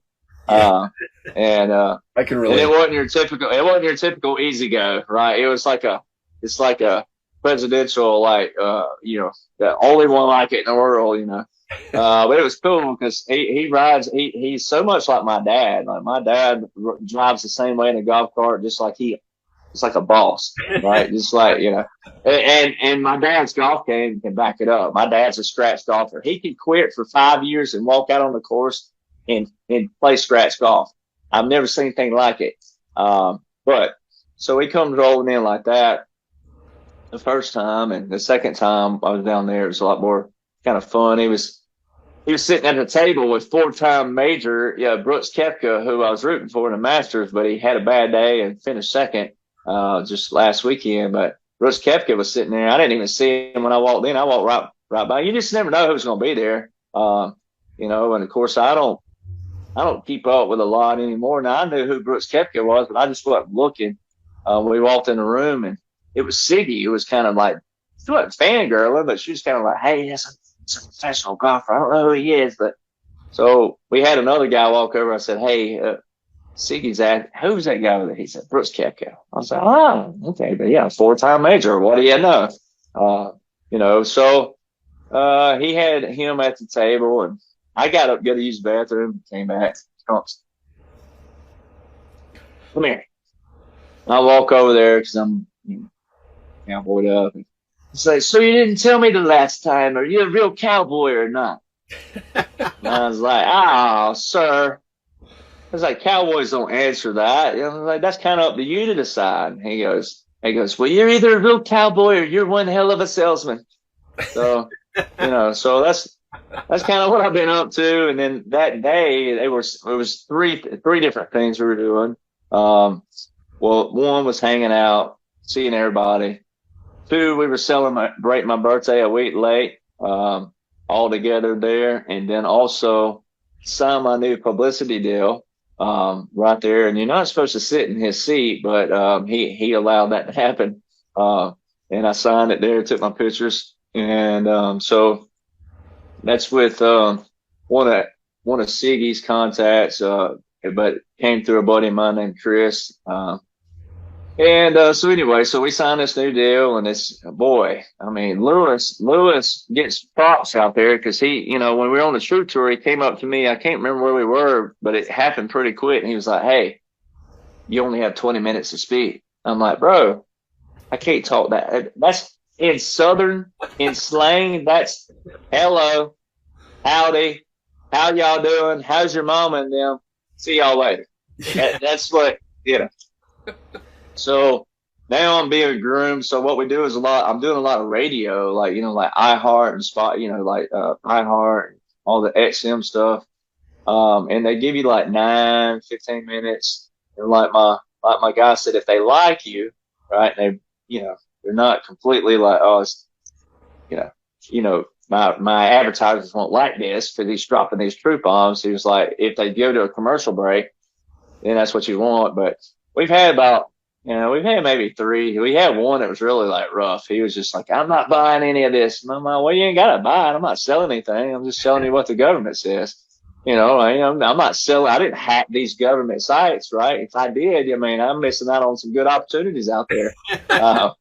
You know, but, you know, so they've been grooming me because it's like you said, by the time I get to Fox News and OAN and Newsmax, I mean, I'm going to get like 3 to 5 minutes. So I'm trying to get the nuggets out. And, you know, so I've been groomed. It's like getting down to that. It's like 3 to 5 minutes. Like I got to really either be an auctioneer or just pick a couple things. That's just like the funeral service. That's the one that gets them all. It's like that. I'm like, hey, you know, do you believe in the military? And yeah. Okay. Well, then guess who does all the inaugurations and funeral services? The Army. You know, and then you get them that way. And that's what normally gets that commercial break in. And they might give you 5 or 6 more minutes.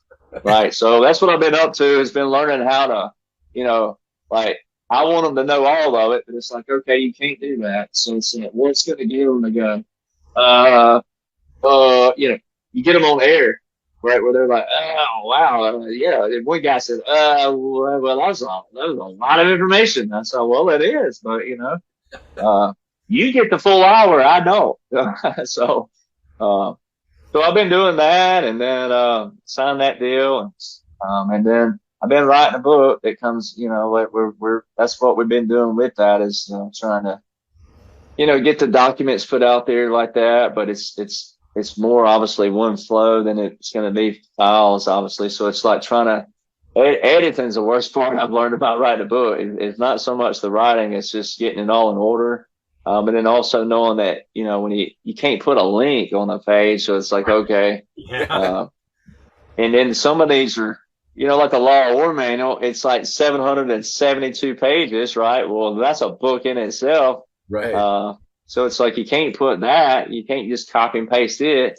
So it's like figuring out the key things to put in there and what people need to know, what it does, and why it was prevalent to all this. So I've been working on that.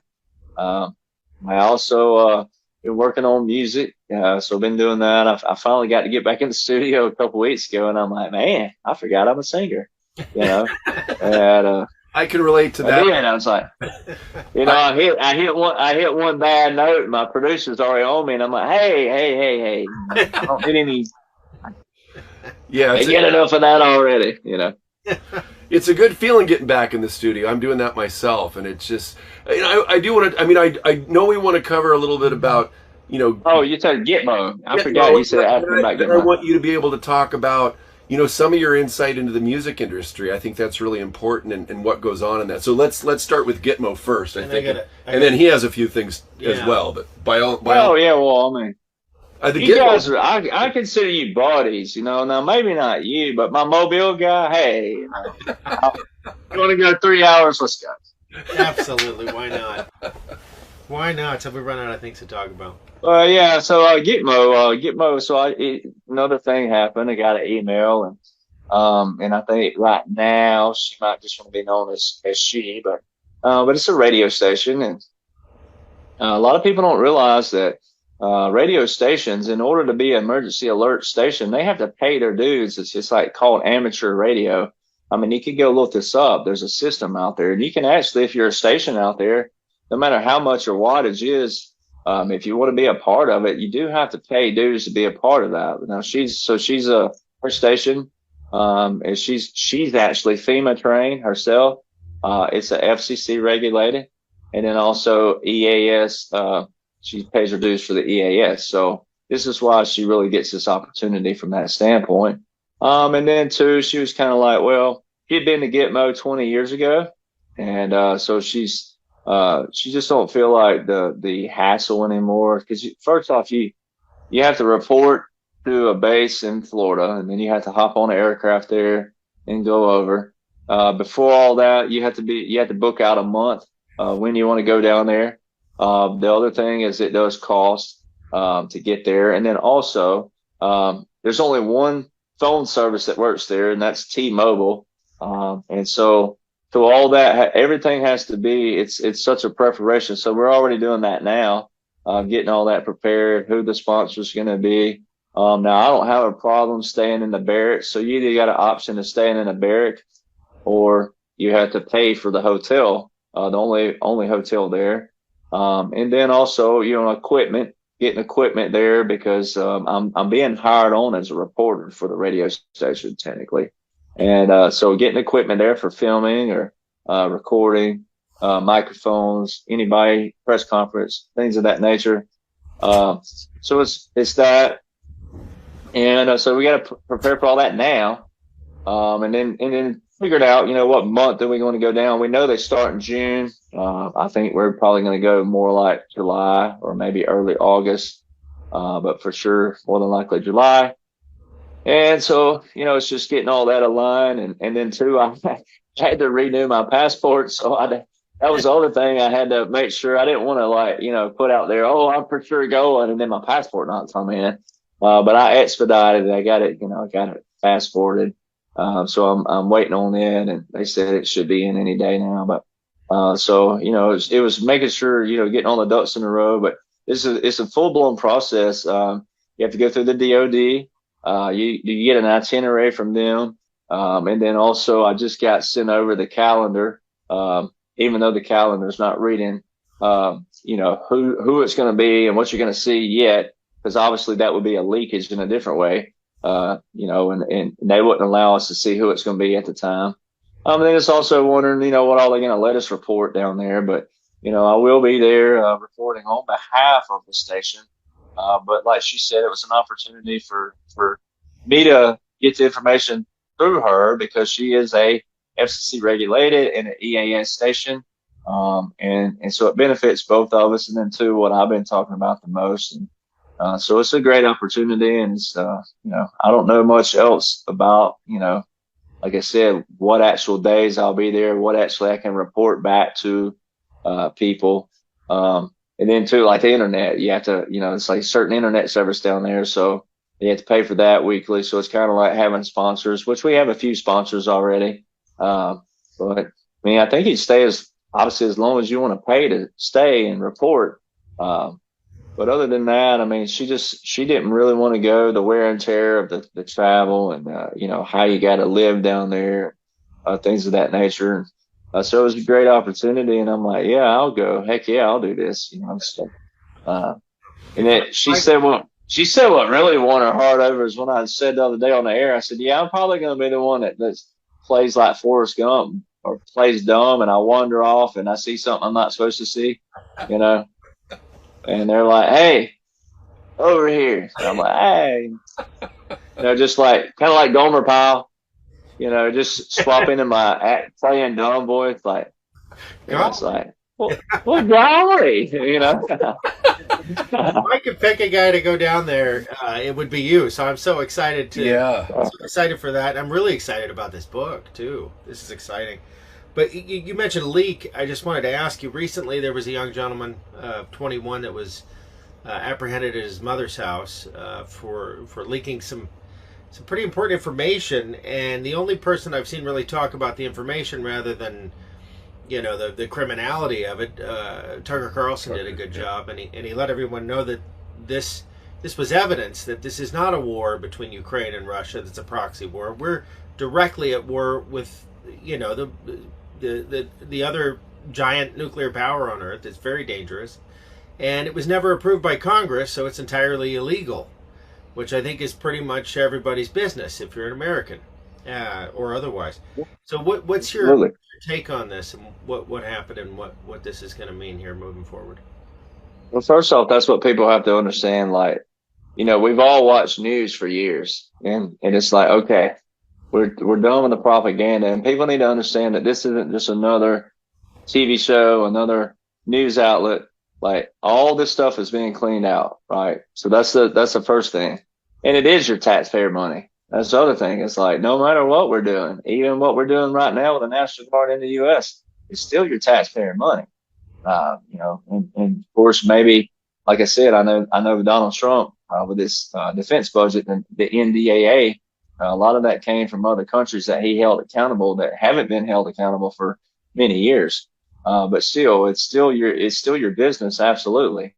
But what they're doing. I mean, when people understand this is a whole one continuity government, so everything under that shell, when it ends because it tells you the operational dates.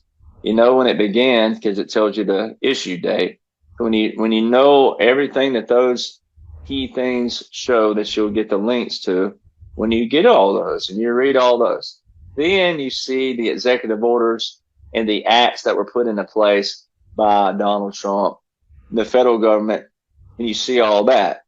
Then you can start seeing the military portion of it. So when you get to this point, April 13th or whatever that was yesterday, or when they got in the 12th or the 13th, whatever day it was, I lost track. But it's just it's another optic. What are the odds that's a National Guard member? A 21-year-old National Guard member. Now, I make all kinds of examples how you don't have to be a certain age to know all this. You don't have to have a degree or anything like that. But the odds that a 21-year-old National Guard member has that kind of information, I battle every day with veterans who are seasoned, right? Multiple years of service, multiple awards, multiple stripes, multiple medals, and they want to debate me on what the actual law and order says. They're not debating the actual law and order. They're going, oh, this ain't, you can't know this. You didn't serve long enough. They're not talking about laws. They're not trying to provide a law for my law, right? And it's not my law. It's like, it's our law, right? They're saying all this other stuff. So the odds that a 21-year-old National Guard member has that kind of information, it's all planted, but the right way. That's what I try to tell people is that this is all showing. It's showing you like Trump's indictment. Right, people all of a sudden forgot about that now. Not as much. It's kind of like, oh, a National Guard member. So everything's always like, ooh, and it keeps them ooh, but the one thing I get, if they're reading what we're reading, then they'll get it. But the ones that still aren't reading, it stinks because they're looking at the drama side of it. Like the like the Chinese balloon. Everybody don't forget about the Chinese balloon now. I put 3 balloons up yesterday above commercial flight. They all had the same call signs. Put up the Chinese balloon. I saved it. Same call sign. It says United States. It don't say Chinese. And these 3 out in Arizona. Same call sign, same everything, same regulations. So, I'm like, I show people, I'm like, those alone, they're starting to show people more. Like Biden in Belfast, right? He walks off so Obama, I put that out there. There's an article from 2016, The Guardian put out, that said Obama walks out the ass end. It literally, that's what their title says. Obama walks out the ass end of Air Force One. Biden's walking out the same ass end, right? So why isn't he walking off where the president normally walks from, right? Because he's not, right? So they're showing all these optics out there. The odds that a 21-year-old has this kind of documents, right? These kind of leads. But where did he get them? Why did he attain them?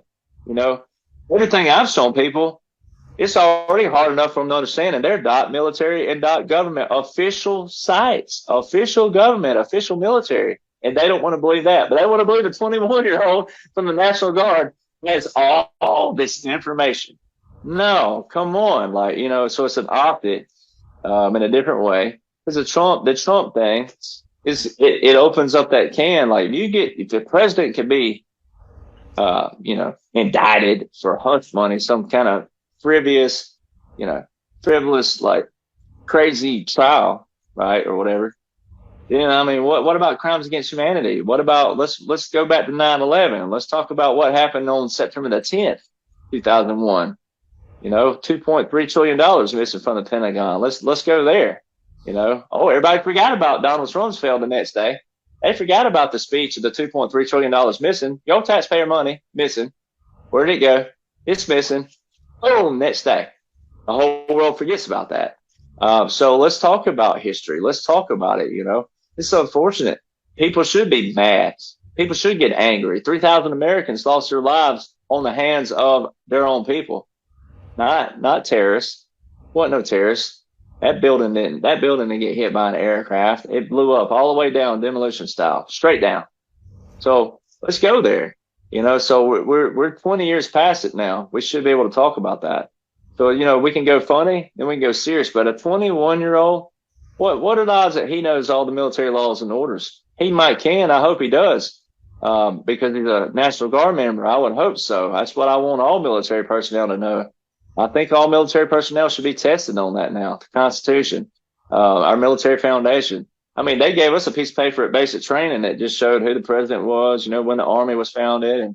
And they would walk up and ask you, hey, just little simple things like who's the Secretary of Defense? And most people, they hadn't been studying the little piece of paper. I had my mother, years ago, I had it laminated where I could keep it. But I folded it so much in and out, it became that real, how you do with paper and it's like, it's not even sharp anymore. It's just feels so loose. And every corner, you got it looks like abs, right? Your six pack. It's got the little 6 corners that are worn out, right? And I had it laminated, right? Where I forever keep it. But I knew that thing front and backwards, I even scored brownie points with a command sergeant major one time because he asked me who was the Secretary of Defense and they were doing a changeover. Now, there was no way I was supposed to know that. I don't know how. He looked over at the drill sergeant. You're not supposed to know what's going on, right, outside world. But my dad had been sending me stuff, little nuggets in my letters. And because I was older than most people at basic training, they never checked my mail like they did everybody else's, So, and that command sergeant major looked back to that, and that drill sergeant took credit for it. And I was like, oh, yeah, I bet you, yeah. And so, but 21-year-old National Guard. Why wasn't it a Marine or why wasn't it Army regular? Why wasn't it active duty? Why are they using a National Guard member? Right. That's the things I turn and do and say, look, why did they use a 21-year-old from the National Guard? And why did they walk him out like they did? Like he just like he is some kind of terrorist, right? So it's all building up to what? Allowing the National Guard to be visual because the martial law situation will have to be an EAS where it puts everybody on a lockdown. And hey, just like my grandmother and all that went through World War II, like there was a time they were told when the lights would be turned off. If your lights weren't off at a certain time, you had a guardsman come by and they told you, hey, they were nice at first, but then they were like, if they came by a second time, that light was still on, you could have faced penalties for that. So because they were worried about their lives. I mean, think back then, we experienced Pearl Harbor, right? Our family members did. And that was what? If lights were on and you have more suicide bombers come in, well, if all the lights were off, back then they couldn't see that well. They didn't have the technology that we do now a lot, so. Yep. Same thing. It's all the optic, and I know people don't, if they're not reading all the other stuff we've been talking about, they won't see it like that. But, they'll feed into the drama side of it. Oh my gosh, this 21-year-old. Well, yeah. There was another really interesting leak that happened as well. But to your point about learning the Constitution, it's interesting that the FBI has declared anyone that studies the Constitution extensively as being a domestic terrorist. So go figure how that would happen. But this other leak, it was a text that was sent to Hunter Biden that just said, "Don't worry, there are 3 more indictments coming after this one for Trump." And I don't know. I found that interesting. I don't know if that's optics or not. Obviously, the takeaway should be they're just going to harass him with lawfare, until he's in the ground, probably. But what was your take? Oh well, they're distracting people from what's actually going to take place, and you have to have a reason for the military to visually step in, right? Because you can't have it go down in history as a hostile takeover, or we don't want it to be that way. It shouldn't be that way. So, but all signs, I mean, for people out there that say that we're full of crap and this ain't happening and all that kind of stuff, well, why did all this other stuff happen? Why did they leave a cannon off? Why did Biden have a full grade military funeral service on January 20th, 2021? Why? There's just too many things that we can't even cover in one topic. And we could, but we'd be going 6-7 hours on one topic, on one film, right? So why did all these things happen, right? Why are they showing it this way? Why are people out there, even the people who don't know what we know, they're like, something ain't right. Something just don't feel right. Biden never takes questions. He never does this. He's always falling upstairs, not down. He falls off a bike sitting still. He shuffles to the podium like he does. He shuffles to the podium like he's got to rip a major, 8 Taco Bell Supremes. But then the same day, his legs look 40 years old on a mountain bike. Yeah. So people know something ain't right. They just know, but it's like we're trying to show them, well, here's why it ain't right, because here's what's happening. Why would they go through all these things? Right? Why did Trump federalize National Guard? Why did Biden extend them? How does that benefit him? Why did Biden extend all 10 national emergencies that Donald Trump put into place? How does that benefit him? How does that benefit his policies? He don't have any policies. He ain't done anything by his policies. He said his whole 2020 campaign, half of it, I'm going to shut down Guantanamo Bay.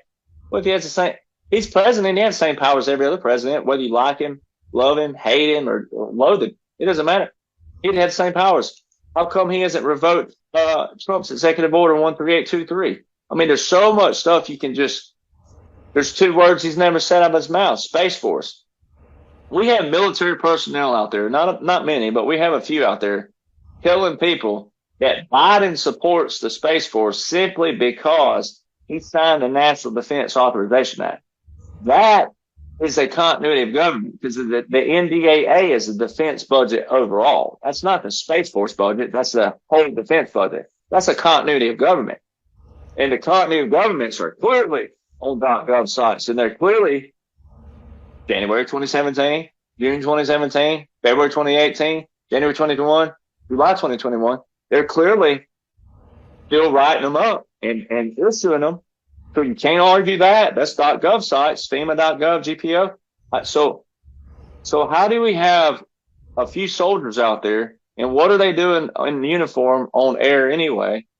So it shows you, like, even this National Guard thing, right? Showing you these other things. So how do we have all these distractions? What are they for? But then you got these guys out there. There's still some people that they're trying to smoke out.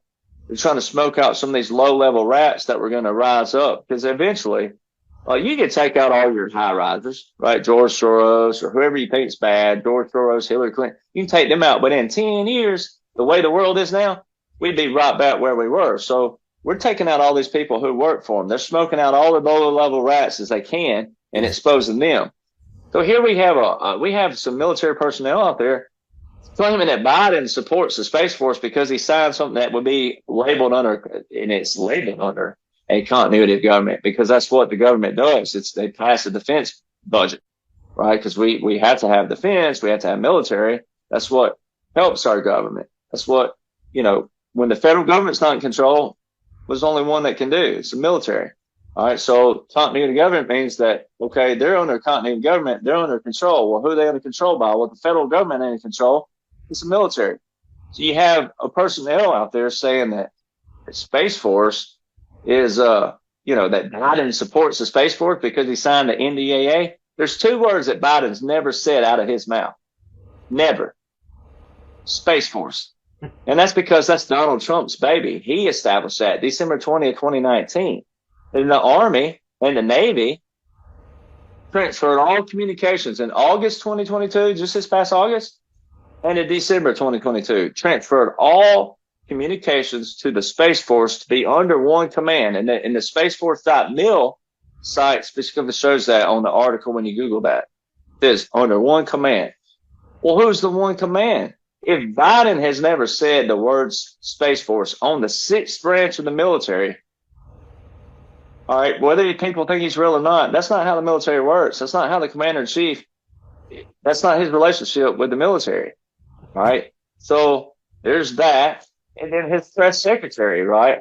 Or the dog and pony show, but whether people think it's real, if they think it's real, come as you had the press secretary saying, hey, if the Space Force would like to come over here to the press conference, we'd love to hear their intake and get to know them. It's not how the military works. Like, oh, come over here and let's get to know you, right? And so we have too many people out there that still just, they're listening to the wrong people. They're listening to the wrong thing. And it goes back to, once again, if someone is not providing you with a .gov or a .military, not some kind of .net and .this and .that, my .info, my documents, what makes it different? No, it's not a .gov or .mil, but I have all of the .gov and .mil sites in a chronological order of how this all outlined.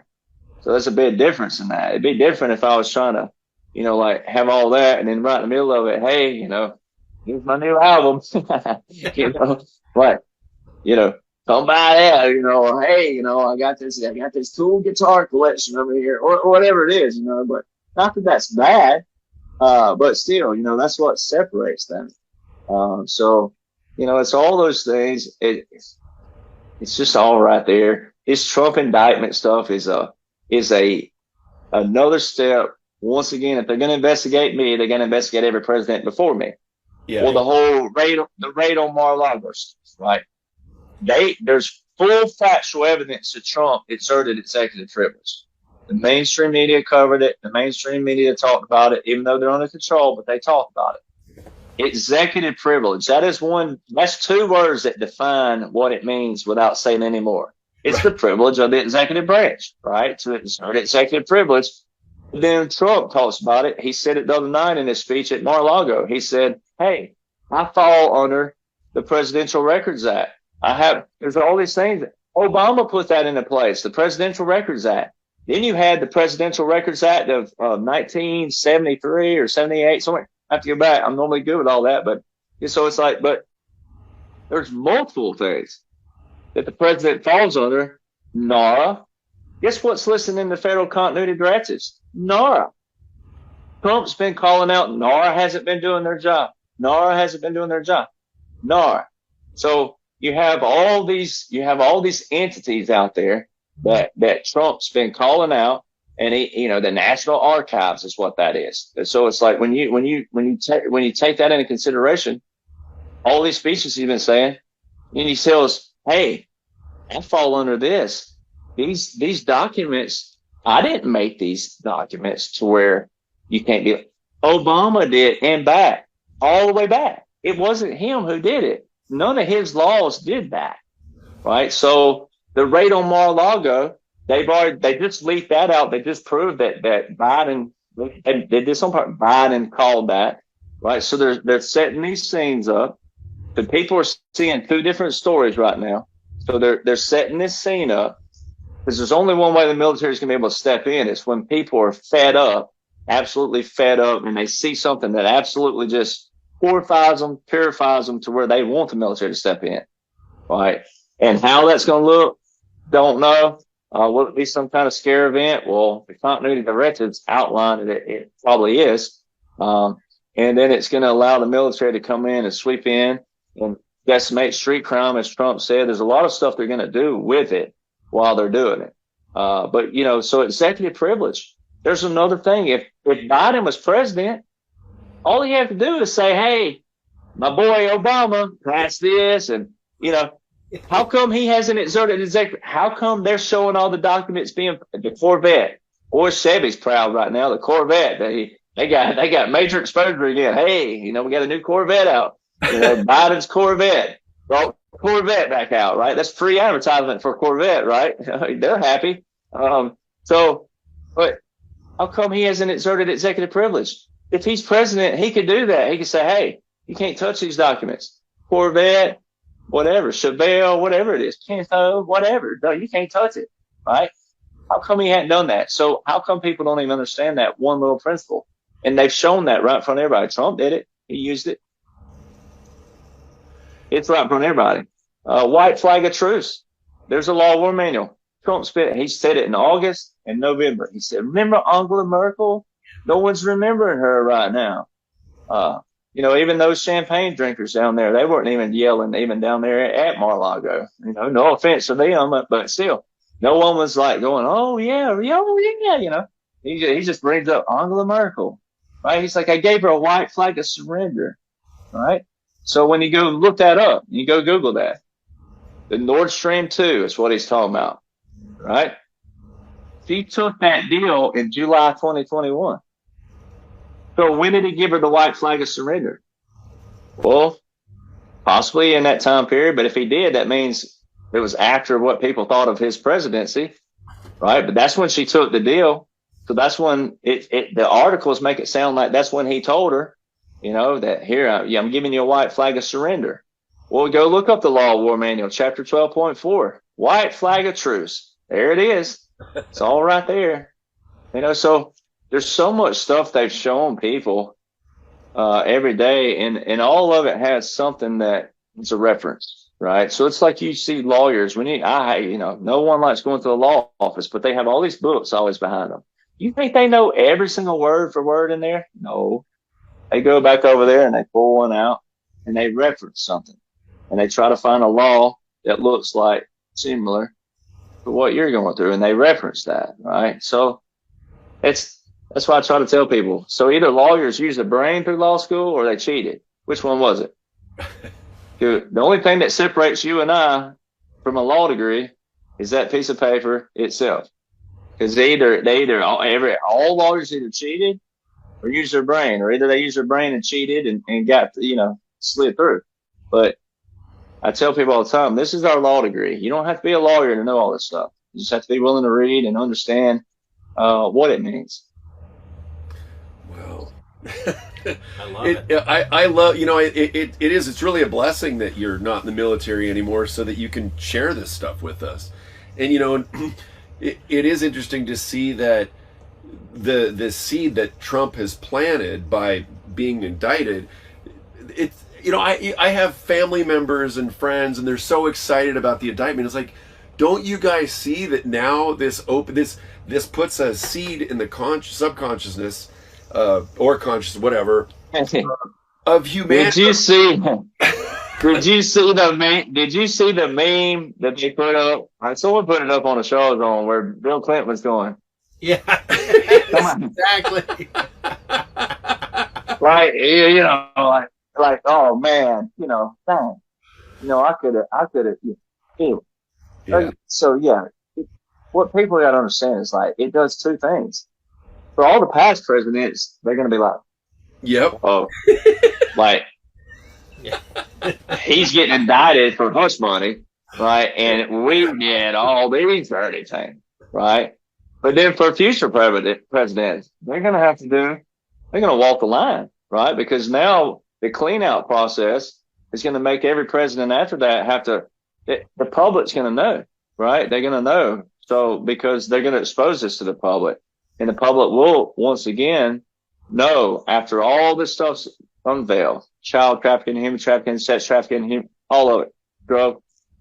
Once all this stuff's unveiled, and the quantum financial, all this stuff today's World Quantum Day, we know that state of Texas filed a few days ago it goes into effect September 1st, 2023, gold digital currency.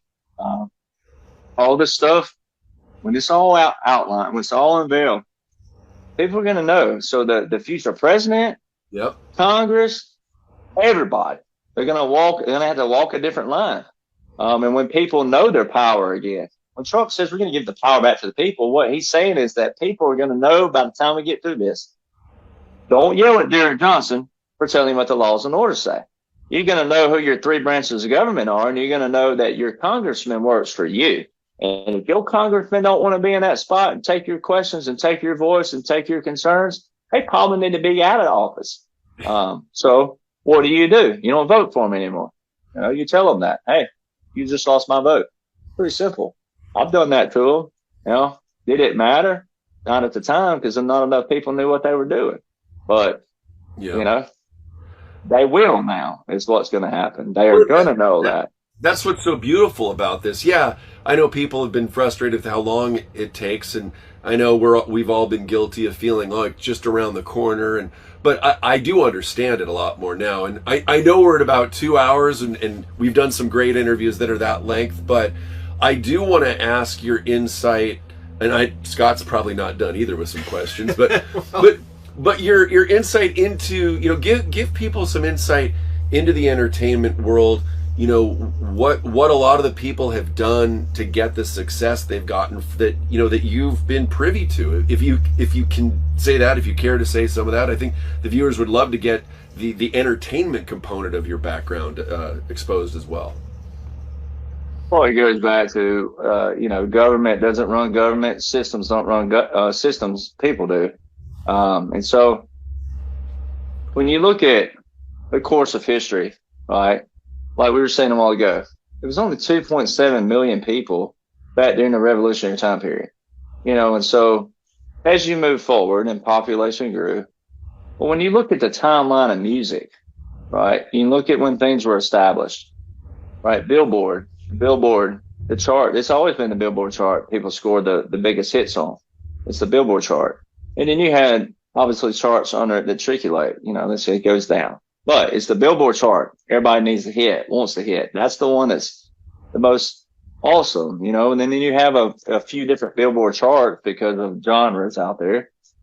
So, no one ever wants to stop and think about, when record labels call on radio, why do only radio stations, why do they only listen to a few labels, right? What if you and we all started a label, right? And we're producing good music, great music, whatever. How come those radio systems won't listen to us? How come it's always these certain labels, right? Then when you're a fan out there, we'll just use country music because that's what I'm in. People, I've seen it. Even when I had my 2 Billboard hits, people are still talking about the top 20 because that's all that's published to the public, the top 20. Well, when I was growing up, the top 60 was published to the public.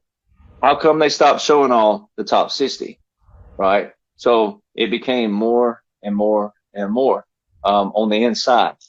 So what I try to do with people is say, look, when you look at the history of music, it's not that old. It's not as old as our nation as far as the systems go. The radio systems. So there's entities, and they all work together, and they all coincide with each other, right? So when you get to the Billboard, the top levels, I was on the top level. I mean, the two Billboard were country airplay. That's your main chart that all the labels use to score their hits. Now there is another portion of Billboard that you have that's like a digital kind of chart, and it can be good for you too. But the one where all the labels score their hits and what they look at used to be every Tuesday on their desk. I think it moved, but maybe to Wednesday. But they have the chart on their desk, and that's the chart they're looking at. And so what I tell people is when you're going out to these concerts, these big, big shows, no one ever stops to think about the labels, the sponsors, and the system, right? And why are you a fan of so-and-so? You know, I grew up, I'm a huge George Strait fan. Absolutely. Now, George Strait was in part of the early system before it changed.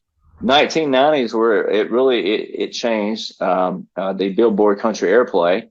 And then about 17, 18 years ago, it changed inside the system where it wasn't about how many stations you were on. Then it became how many spins you got a day. So they do there's a formula to it. How do you move up and down the chart? Well, now it's a complicated formula, very, very complicated, very, very political. And a lot of advertisement into that, which means what? Monetary. So there's a lot of things that people would never dream that operates the country music scene alone, and it's all the genres, but country music, it's no one wants to think about when they go to that concert, all those things behind the scene. And so what I faced, and artists like me in my position faced, was the fact that, here you are, you're showing the Billboard chart. Well, no one appreciates the Billboard chart anymore. No one appreciates that. And they'll say, oh, I don't care about the chart. I just care about great music. No, you don't. The music that you're calling great are all in this system. They're all in the top 20. You're following a system. You're not following it because it's music. It's because the label put this out. The label tells you you're going to like it. That's the ones they put on these big stages. That's the ones they put the sponsors behind. That's why you like it. It's not because it's great music. Of course it's great music. You know why it's great music? Because it went through a system. It's the system that I went through before my song ever hit radio. You have producers. You have to play the system. It's a union. Well, they call it a union, right? So it's a ton of people. And I get to blame my Billboard team because my Billboard team, they say blame us, right? Put the blame on us. They'll say it. They'll tell anybody, hey, 99% of people who claim to be in the music industry don't have a freaking clue how it works. All right. It's a small, tiny structure. It's called a union. All right. And you got to break through that union. What breaks you through that union? A lot of politics. Or you try to be the best person you can, honest, clean, integrity, and you build a team of people who think like you, but you got to have something different for them. So with me, my Billboard team, they love my producer that I had on my first album. He's such a upright, honest guy, great guy, but he's a massive hit songwriter and a massive hit producer. And so they just love my story. They knew I was a songwriter. And so they knew that the future would look towards that. And they're also great men. These two guys are great conservatives, but they also were fatigued too from the system. These are guys who, one of them's dad was a founder of TNN, the founder of CMT Networks, the founder, not just a board member. He was the founder of TNN and the founder of CMT. And so, they also knew that I had a etiquette and a standard and a protocol and a respect for all the system before us, the ones that did the right things. I worked for a lot of major hit artists and major hit songwriters before I had my break, but I always recognized them anywhere I went. Like an example, I'm playing at my buddy's place. My buddy owns the Floribama down in Alabama on the Florida line. And I was playing it one night, and a guy I know walks in, and I've been knowing him for a long time, and I even had a hit at the time. I already had one of my top 40s, but he walks in. I said, "Ladies and gentlemen, we have a number one hit songwriter in the house. Ladies and gentlemen, right here, taught me half of what I know." I joke with him, taught me half of what I know, and he's like, "That's BS. I taught you everything." So he's like that, But we joke, but I put him on the spot, but I said, but it's etiquette, right? He paved the way for me to follow those steps. Especially it's a lot harder even as a songwriter than an artist. But I said, number one hit songwriter from Old Red. So, it's just that etiquette. And so my team knew I knew that. They knew that I had that respect. They also knew that I knew how the system worked. Every musician on my record, they're all Grammy nominated, CMA nominated, ACM nominated in each position. And most people can't even pull them in without a hit producer. And I've just built relationships with guys like that through the years, and they know that I respect their system too, because I go through the union. I pay through the union. I get the union sheet. We fill it out. I pay licensing, even though you don't really account for licensing anymore, through Spotify's and things like that. But I still pay for licensing for writers if I do decide to cut one that I didn't write. But most stuff I'm writing on my own. Or co-writing with hit writers. And so there's another thing. There's another facet. The hit writers, the publishing side. And like my team knew that. They knew I had that respect, and they knew that I'd be the right guy to if we could break a record, set a record, I'd be the right guy for it. And lo and behold, we did that. I mean, we set 2 country music and Billboard records that's never been done, but they're inside records. They're like industry records. Fans wouldn't know what to do with them or appreciate them. But what we're doing, instead of being like, all like, at first I thought about, just doing a roast and a video, but I'm like, you know what? God put me in this position, and then Donald Trump, when they debuted at number 1, they did that for a reason. It's showing people that this system, there's something behind it. There's a secret behind it. There's a formula behind it. And, so then, you had, I know John Rich and, Jeffrey Steele. I've written a song that'll be on one of my new records with Jeffrey Steele, but, Jeffrey Steele is a massive hit songwriter.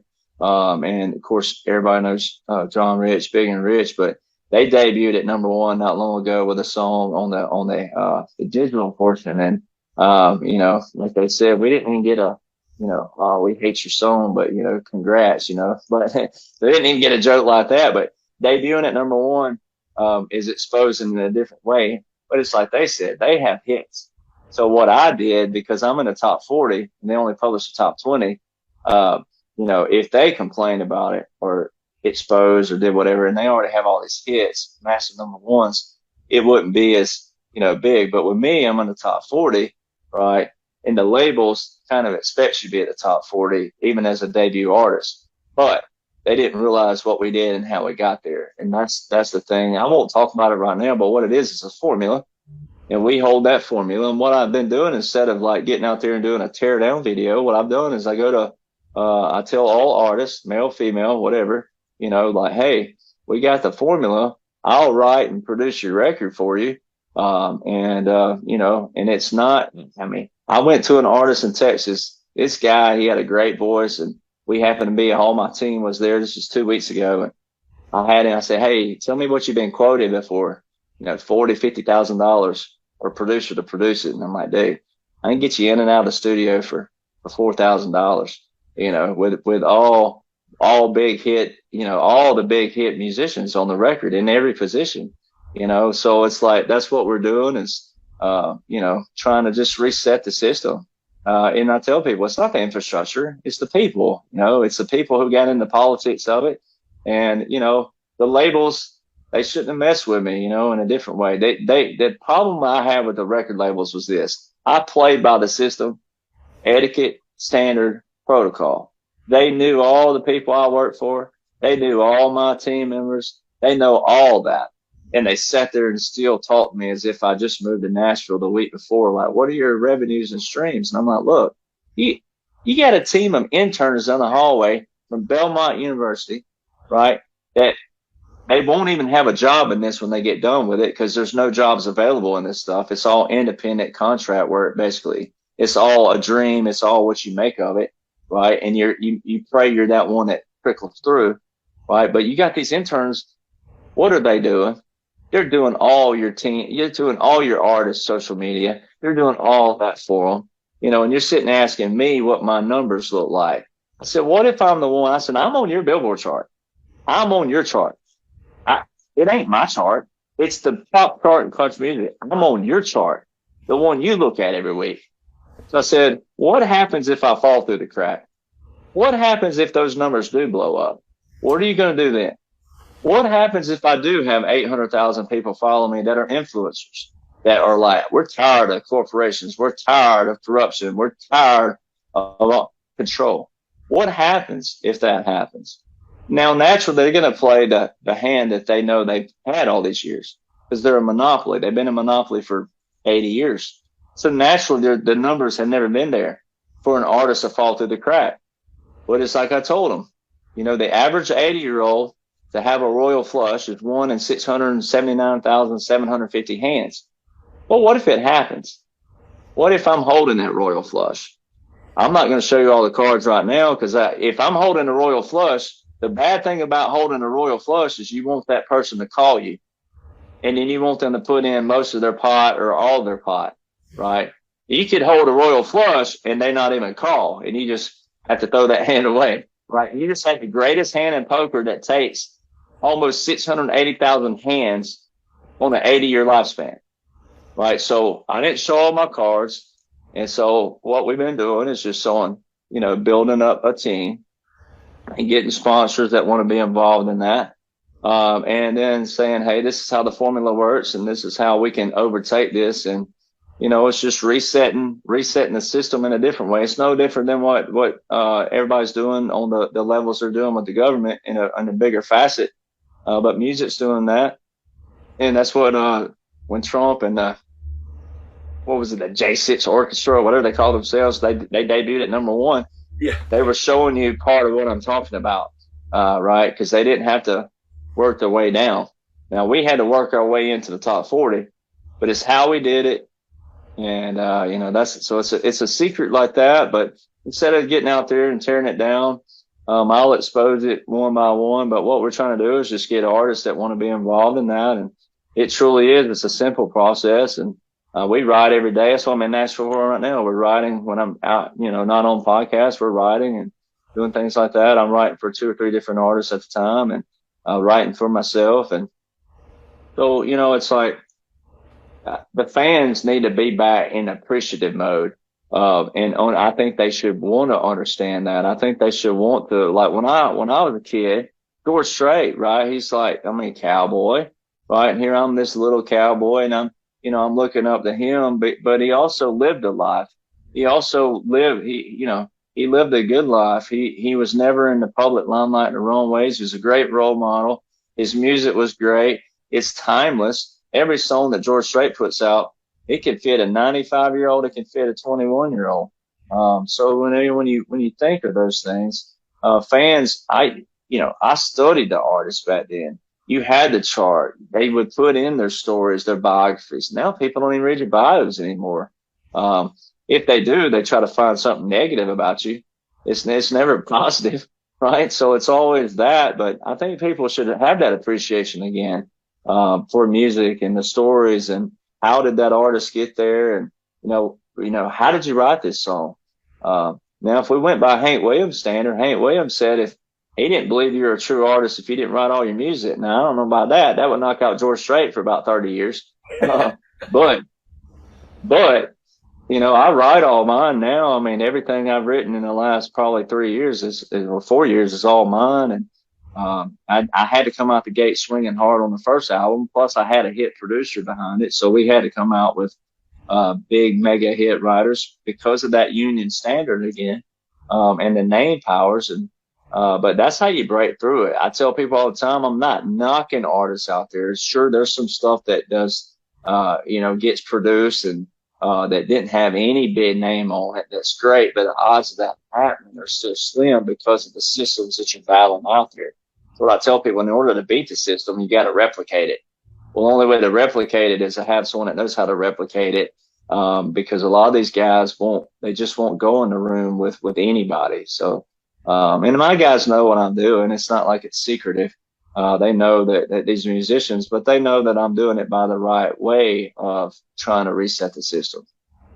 Well, beautifully said. Thank you so much for that insight. That I think and especially if there's some younger conservative artists in Nashville, I mean, you're right there, right? So, I mean, reach out to Derek. So, yeah, and we'll figure out your contact. He's got lots of spare time. Yeah. Well, he is helping some folks. But... You may have to ride on the road. You know, it's like I ride on Zoom a lot. I mean, it's like I've learned to, you know, create that. Normally, most writers want to ride in person because it creates that, you know, whatever that vibe. And I've learned to do it on Zoom just as easy. Completely. So. Any, I know we're about two plus. I could go on and on with questions, but I think this is probably a good time. I think it was a good place. Hopefully, we'll have you back soon, and we can go through the rest. Things are about to get really exciting. I'm super optimistic for what we're, I think, finally about to see.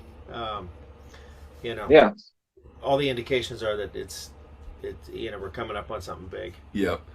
Well, Derek, it's been an absolute pleasure to have you on the show. And where can people find you and follow you? Obviously, you know, you're not only what your news updates and your Facebook, etc., but also your music, so that they have a full spectrum on where to find their Derek Jonhson links, please.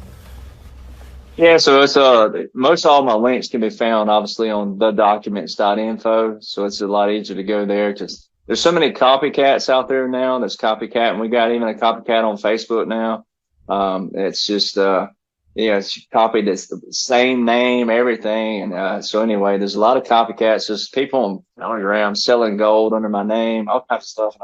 And you know, and I tell it on every show. I tell it as much as I can. I type it out, and it seems like it still doesn't get to the people that are following. Or they think the one that's telling them is the fake. It's the world we live in. It's unfortunate, but so the documents.info are the ones that you can find all my links to, and then DerekJohnsonCountry.com is my music site, but the documents.info have all the other links to the actual sites of mine. I do have a link tree now that one of my managers made, but still, you know, it's like I post that as much as I can where people can see these are my actual, and anything else is not me, unfortunately. And I hate that for people because so many people are buying into these scams, and you know, it's good people looking for good truth and good answers, and unfortunately there's so many people out there that's just, you know, taking advantage of a hot name or a hot topic or whatever. So but that's where you'll be able to find it a lot easier. The documents, the documents, plural, documents.info, and then DerekJohnsonCountry.com. Okay. And then do you have a Telegram channel? Is that yours or not? I do, but that's where the multiple fakes are on. Okay. But you know, I tell people, you know, I do the link. So it's like www.t.me/rattletrap1776. One word, no spaces, no underscores, no periods, all one word, and that'll send it right over.